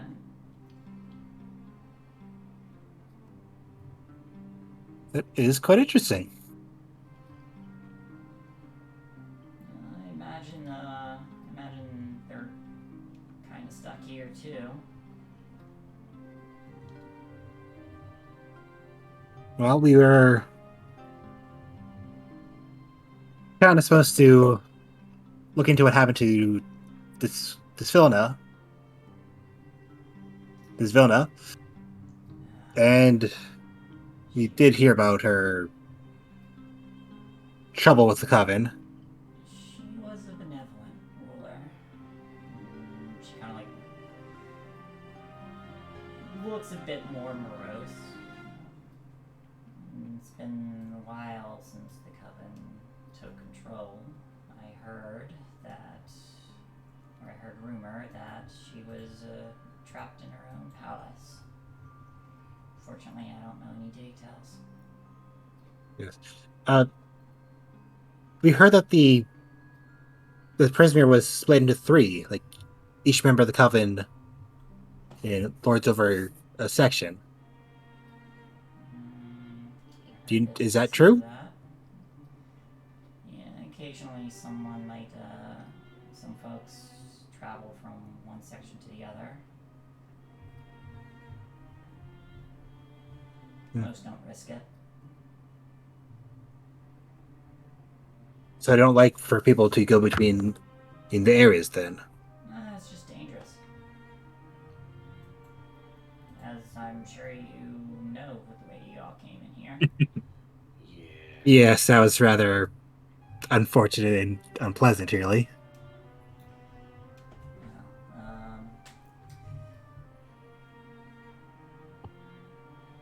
It'd be nice to see Zybilna restored to power, but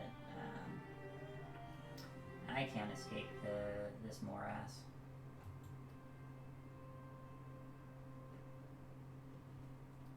Which of the Coven is in control of this area? That would be Bavlorna.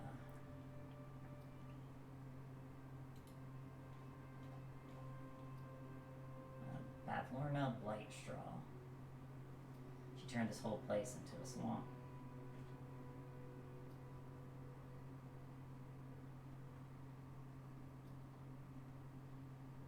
Does she have a central area of power? Yeah. It's in a place called Downfall. The village of,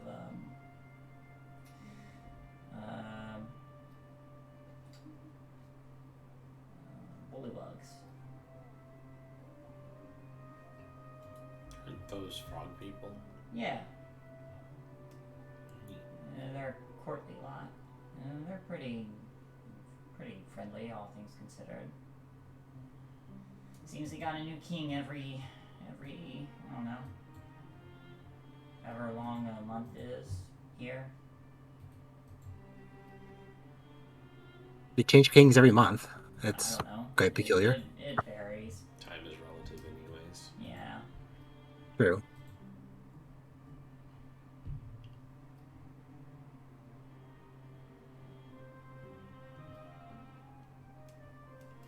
All right then. Been very informative. I'm glad I could help. Seems the end came at just the right time. It truly did. Well, if it's ever in the area again, do always stop by. We do see, and we shall be sure to do so. Also, feel free to stay as long as you like. Just remember reciprocity. Of course. When you receive a gift, give one of your own. You got it.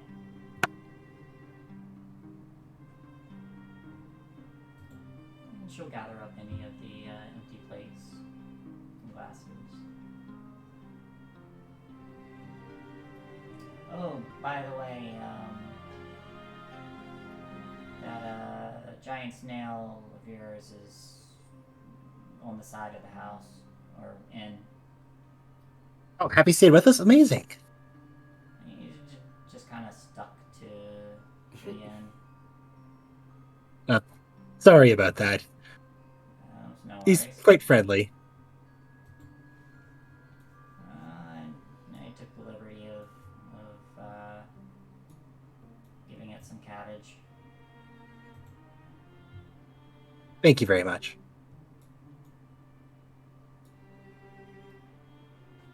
Not a problem. And she turns and goes to move the dishes back, and then comes out and starts serving someone else.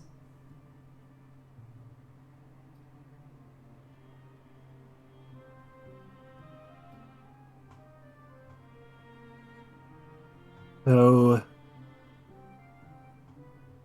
as nice as this place is, I don't think we should stay for quite too long. No, we kind of had a job to do before we almost died.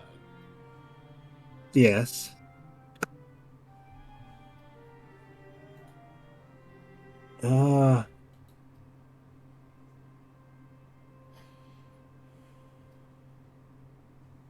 You could try to go straight to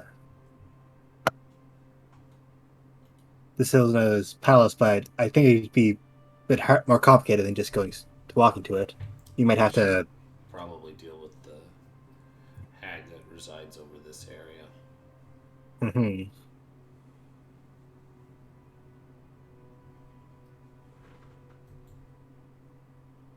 We should perhaps see if we can get a map. Might make it easier to decide. Please. Oh, Stefan, you're on mute.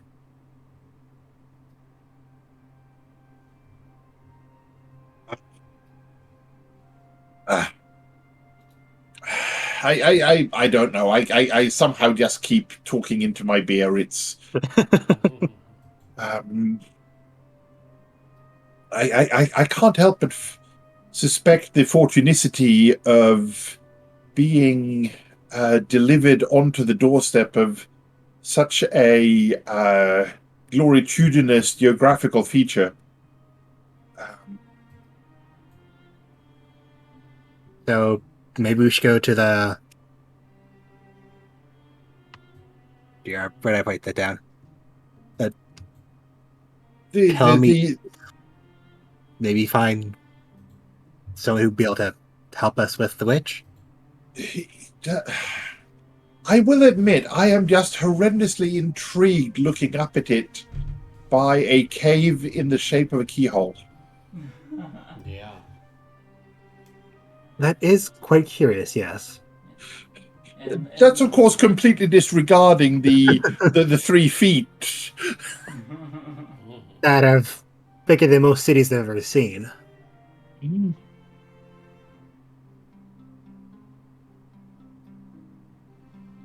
How does one even get on top of it, I wonder? You tickle it so it sits down. But then you have mountains sitting in your head. Yeah. Maybe pull back those curly front of the feet with a piece of rope and then let go and be sort of catapulted, flung onwards. Idea. Sounds like at least be a fun way to try. It's not the craziest thing we've tried.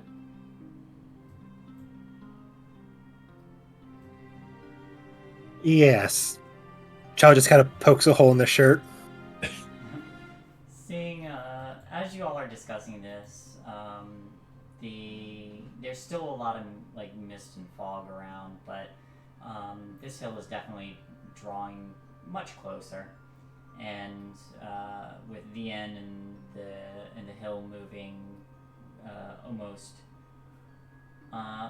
like parallel to each other.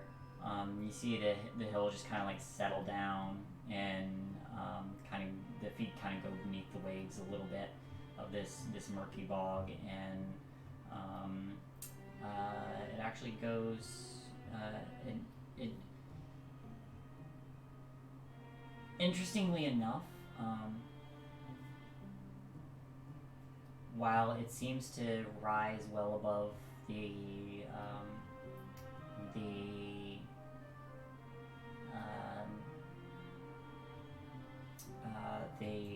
swamp canopy, there's also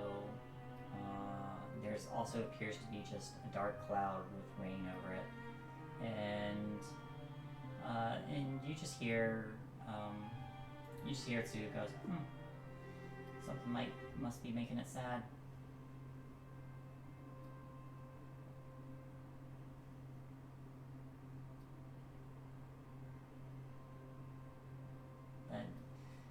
So its moods determine the weather?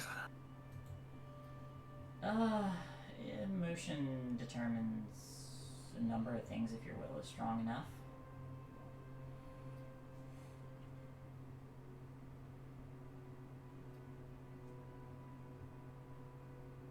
I see. And the Feywild will react to your emotion.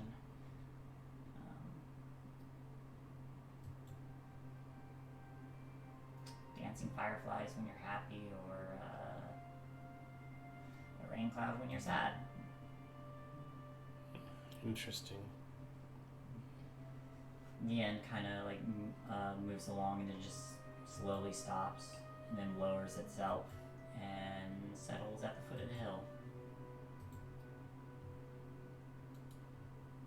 Well, this does appear to be our stop. Alright, hey, let her know I do have a request. Okay, Chow's gonna... my friend here does have a request. Hope you'll be willing to listen. Do you mind looking after Emmett here, while we go doing that? He's old and well-trained, but he's not fit for climbing mountaintops anymore. He's an old good boy. He wags his tail and piddles a bit. Yeah. I was just gonna translate verbatim. Yeah, I can watch him for a bit. Cool, and that gives us reason to come back and rent more here, right? Yeah, I'll look forward to it. It'd be nice having what's his name again? Emmett. Emmett. Pleasure to meet you, Emmett. Give him lots of pets and keep them well fed, and just tally up a tab for me. I'll do that. If for whatever reason I hear that Bavlorna is no longer a problem, I'll consider that tab enough. Cool. It's incentive. Good to hear. Don't die out there. Not again. We'll try our best. And if you really are intending to deal with the Coven,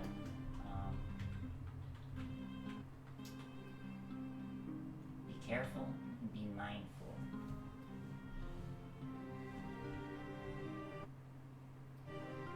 We will be, thank you. Remember the rules, too.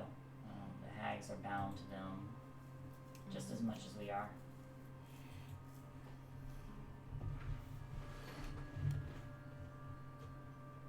That is quite interesting. And quite helpful.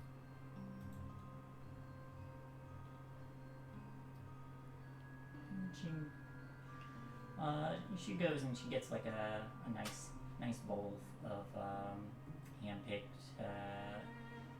meats and some greens for kind of mixed in for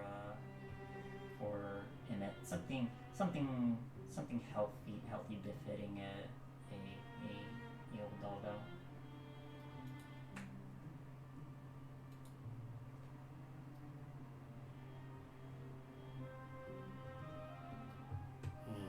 Just continue to pet him for a little bit longer. Kind of licks your face.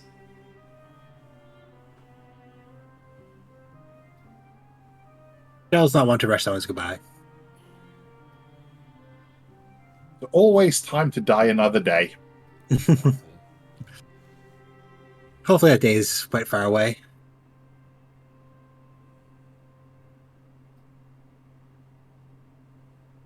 All right, I'm ready. Dell's just gonna pat Sahir on the shoulder and exit the inn. Go and mount up on Happy and seeing you, Happy kind of like curls around the inn and starts following again. Dell's gonna actually reach out and give Happy a hug. Like, you helped me out when I was in a lot of trouble. Thank you so much, Happy. The little mouth appendages, because little mouth tentacles just kind of rub on your face and get slime on you.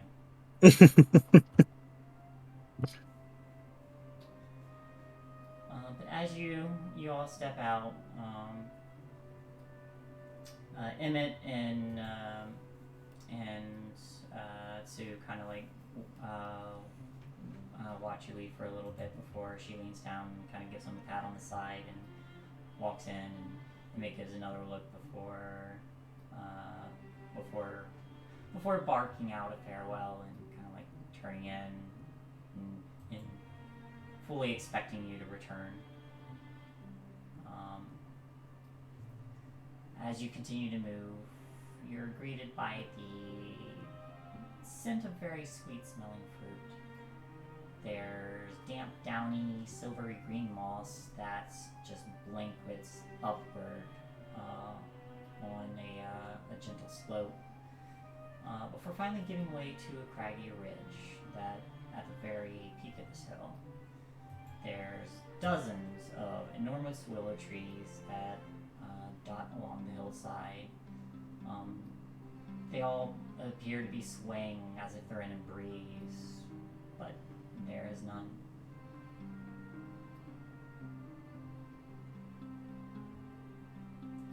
After a little bit of walking, you see that there's three trees kind of like making their way towards you, moving on roots as if they were legs.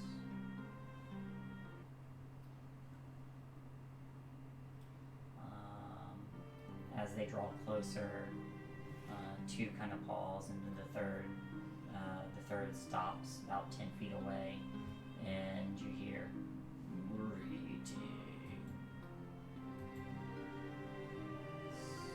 Greetings. We were hoping to go up to Tommy Hill. You are on Telemy Hill.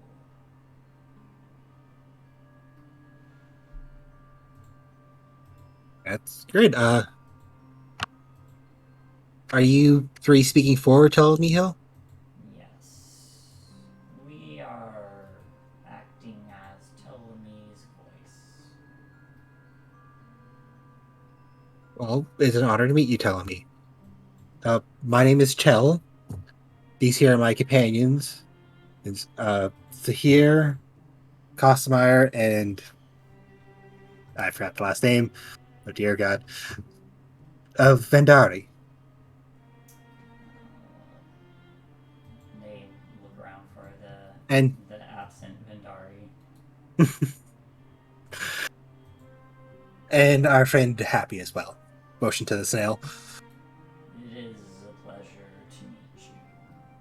We regret Telemy is not in a better mood. You feel like little drip drops of rain on you. We are sad. What has made you sad?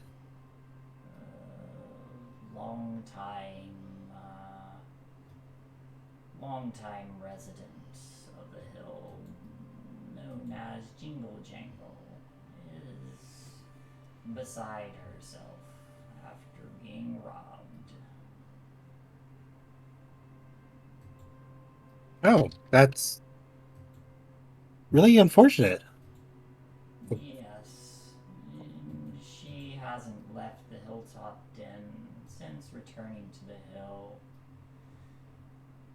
She must be pretty hungry by now.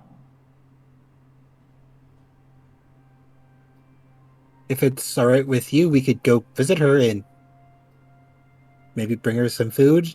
I do see fruit if that's okay. That would be nice.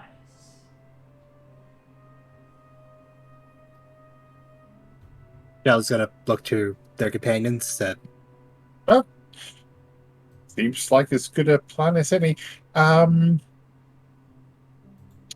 Costier is going to lean over and just sort of stage whisper to Shell. You don't happen to know that spell that causes somebody to fall over laughing uncontrollably, do you?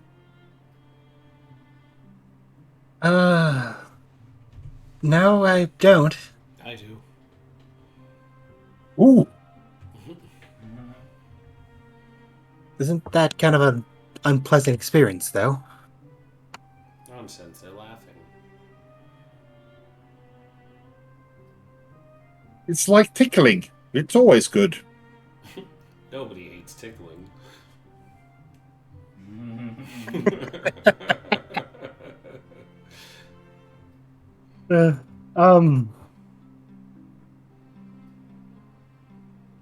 Maybe if they wanted, we will do so.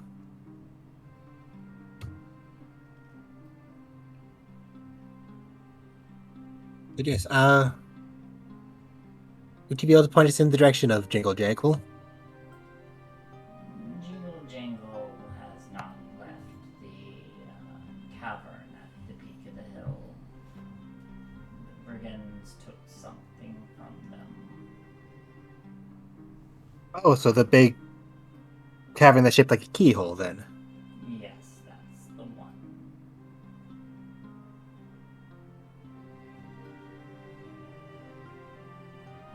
Okay. Do you know what was taken?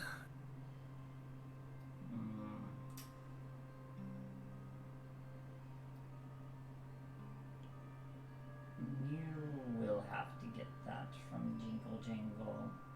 It's best that they tell you. Of course, the best to hear first-hand information from them. To avoid any confusion.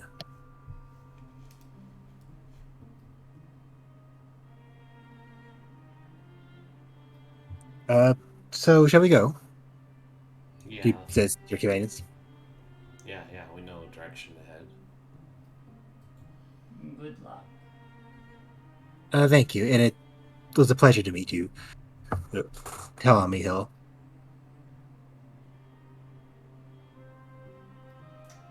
And making your way up, you find that indeed there is a cavern that has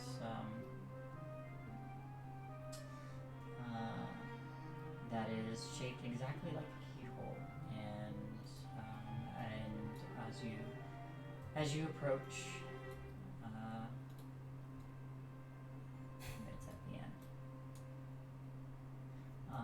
As you approach, whoops.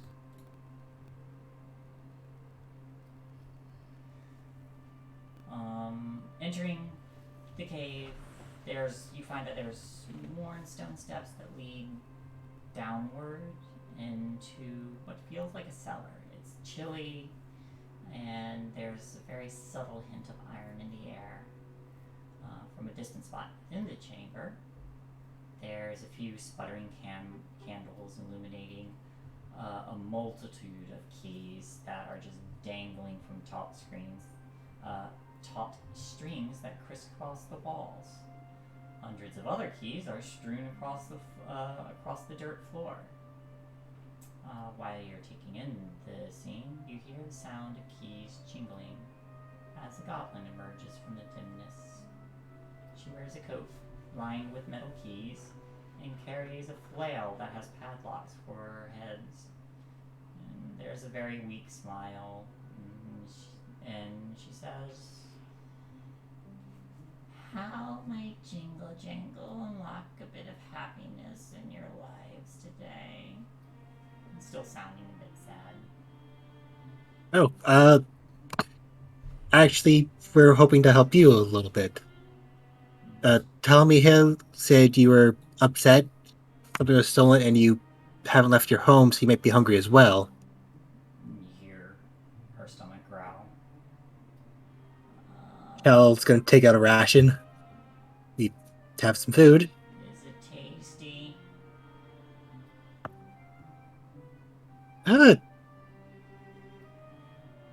Be basic trail ration, but you know what? Jingle Jangle likes Gonna use- tasty foods. I'm gonna use prestidigitation to make it taste better. Oh, okay. That'll do it. She'll take the trail ration and kind of like sniff it and says, "Doesn't smell like anything," and then starts to eat. And then there's a moment, and the ears perk up a bit. Continues to chew. Says, "Jingle Jangle likes this food. What's in it?" There's some dried meat, some nuts, some dried fruit in it as well. Jingle Jangle was hunting for truffles when Jingle Jangle got beat up. Ask them if they want to laugh. My companion here wants to know if you'd like to laugh. He has a way Jingle to. likes laughing. They cast Tasha's hideous laughter on them. Oh. They consented, it's fine. Hold on, that didn't work right. The DC should be 14. Jingle Jangle, where are you? If this fails, we just murder them and tell the mountain that they're better. I think that'd go I'm rather gonna poorly give for them- us. I'm gonna give them disadvantage because they're. We have our health back, it's fine. Yeah, they're not protecting us. Yes, because we're trying to fight him down. They could also choose to fail because they're consenting. That is true. What is your DC, by the way? 14. 14. They fail anyway. Okay. They have a -1. There's a moment, and as you cast this, their eyes start to water and they fall over, gripping their sides, and there's just this high pitch, and the keys are jingling, and it's just, you almost hear as much of the, if not more, of the rattling from the keys that she's rolling around in, and this goes on for a minute, and until it wears off, and at which point she goes, "Wow." Jingle Jangle laughed real hard. Jingle Jangle did, yes.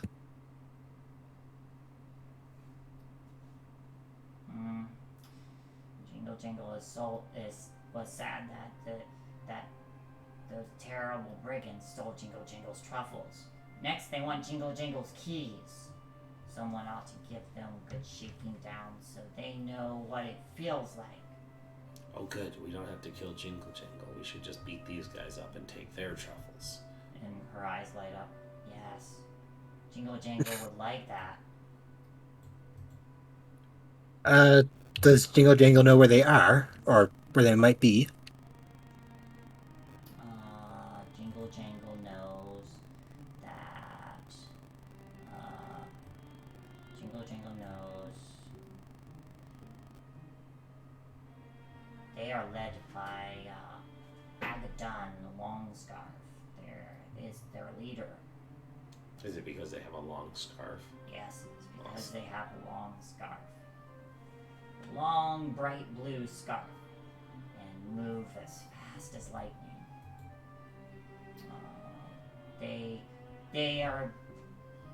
Jingle Jangle knows they're mostly based out in Brigand's Tollway. Because they're brigands. And it's where they take a toll, I'm guessing. Brigand's Tollway, yes. It's a bunch of catwalks, and it circles a giant tree stump. Brigands camp atop the stump. It gives them advantage of the high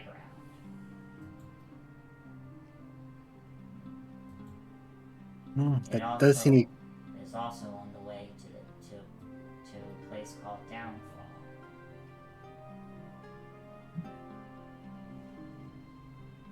Which is somewhere where we actually do need to go as well. Oh, then you have to go through Brigand's Toll. You can beat them up. Well, opponents with high ground is nothing new. Oh, it just looks down at Constantine. Yeah, those things were quite large.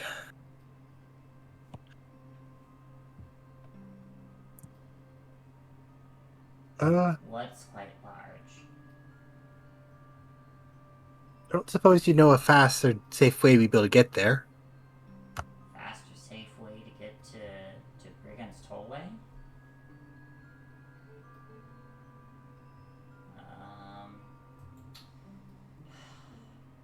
Jingle Jangle is not as good as a guide as Clapperclaw. Clapperclaw would be a better guide for you. Is Rapperclaw on Tellamy Hill? No, Clapperclaw is in Downfall. Oh dear.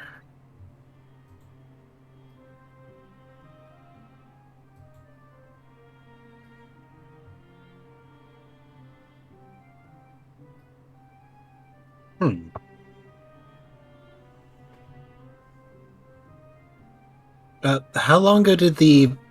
Actually, time doesn't really matter here, does it? Yeah. I was going to ask... Was gonna ask what? I was going to ask how long ago they robbed you, but time again. Oh, Jingle Jangle does not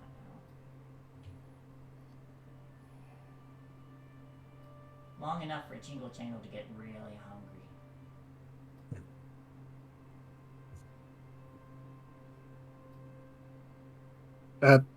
You said they wanted your keys as well?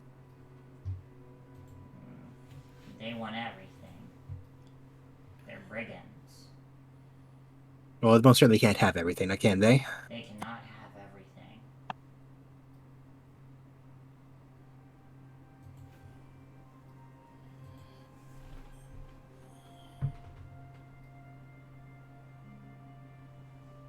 everything. Tell turn to the companions again.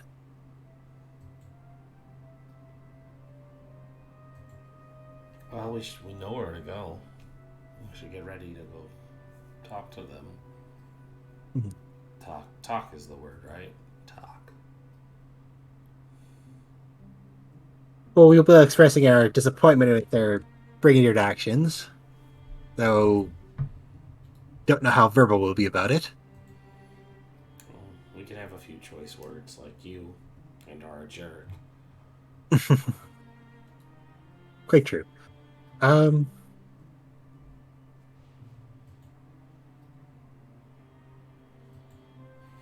I don't know if by any chance do you have a map of the area?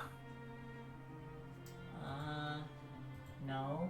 Jingle Jingle has lots of keys, though. Okay. Do we need the keys open doors there? Probably. Okay. Jingle Would Jingle we be able does to- not like locked doors. Locked doors are bad. Well, whatever you think can help us.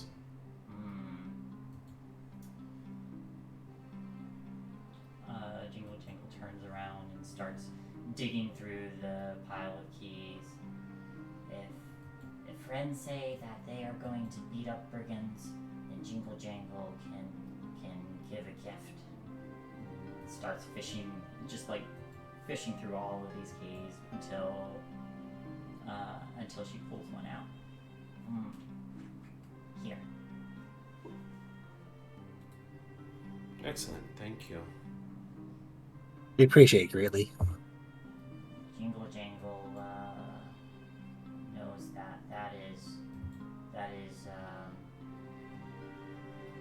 will be useful later, probably.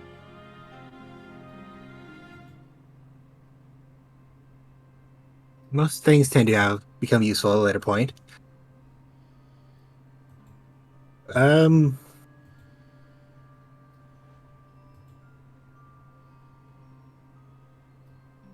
Well, we give her food, so that should be equal for our. Food and promise to hurt brigands. Jingle Jangle So that should cover.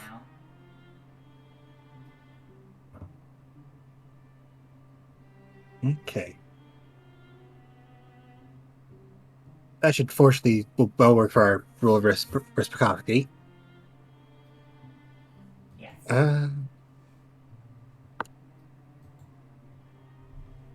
We should let Ptolemy Hill know what we're going to do. That should hopefully cheer them up a bit. I mean, we could just tell them when we're done, right? That as well, yes. That way we don't have to take 2 trips. So we're still currently on Ptolemy Hill, so we can tell them as we that's leave. fair. Tell them as we go, yeah.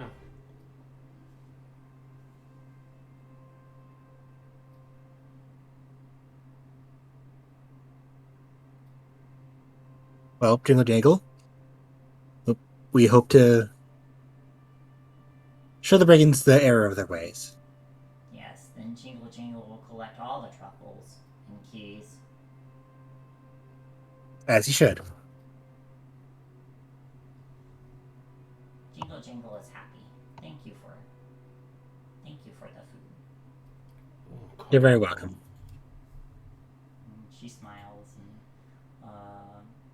you see her start to move a little more upbeat now, and it looks like she's actually moving about and getting gear together as if she was going to go out and forage again.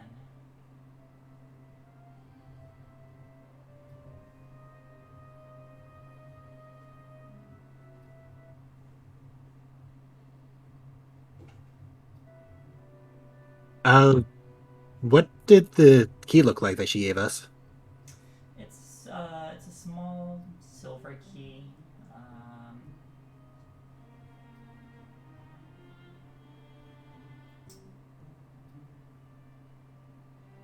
Okay. I'm sorry. It's a small iron key. It's got a little bit of dirt in it, but other than that, it looks perfectly solid.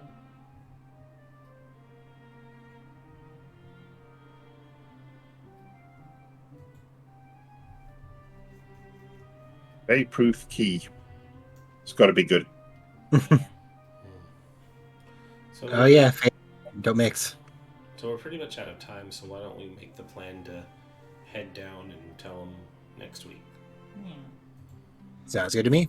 So, Absolutely.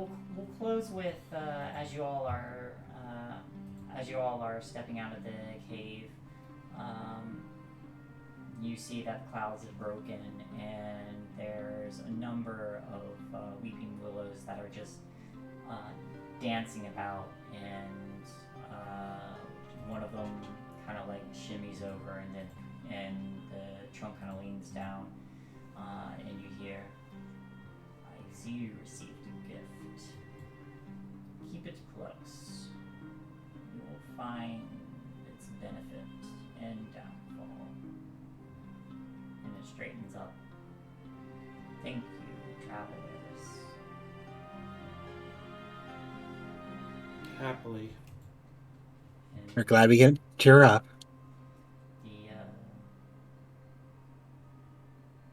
the willow leans back and starts to dance away again. And you see, probably for the first time coming to this area, that it's much clearer. There's actually a little bit of sunlight, and the murky bog below. And that's where we will stop for tonight.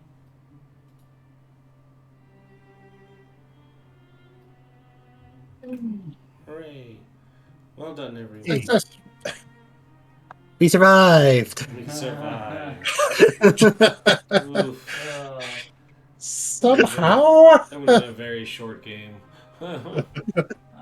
Yeah, I wasn't looking forward for it to end that soon. Oh my goodness. Ah, Oh my goodness. well, I'm glad I'm managing to keep my improbable streak going. I was trying really hard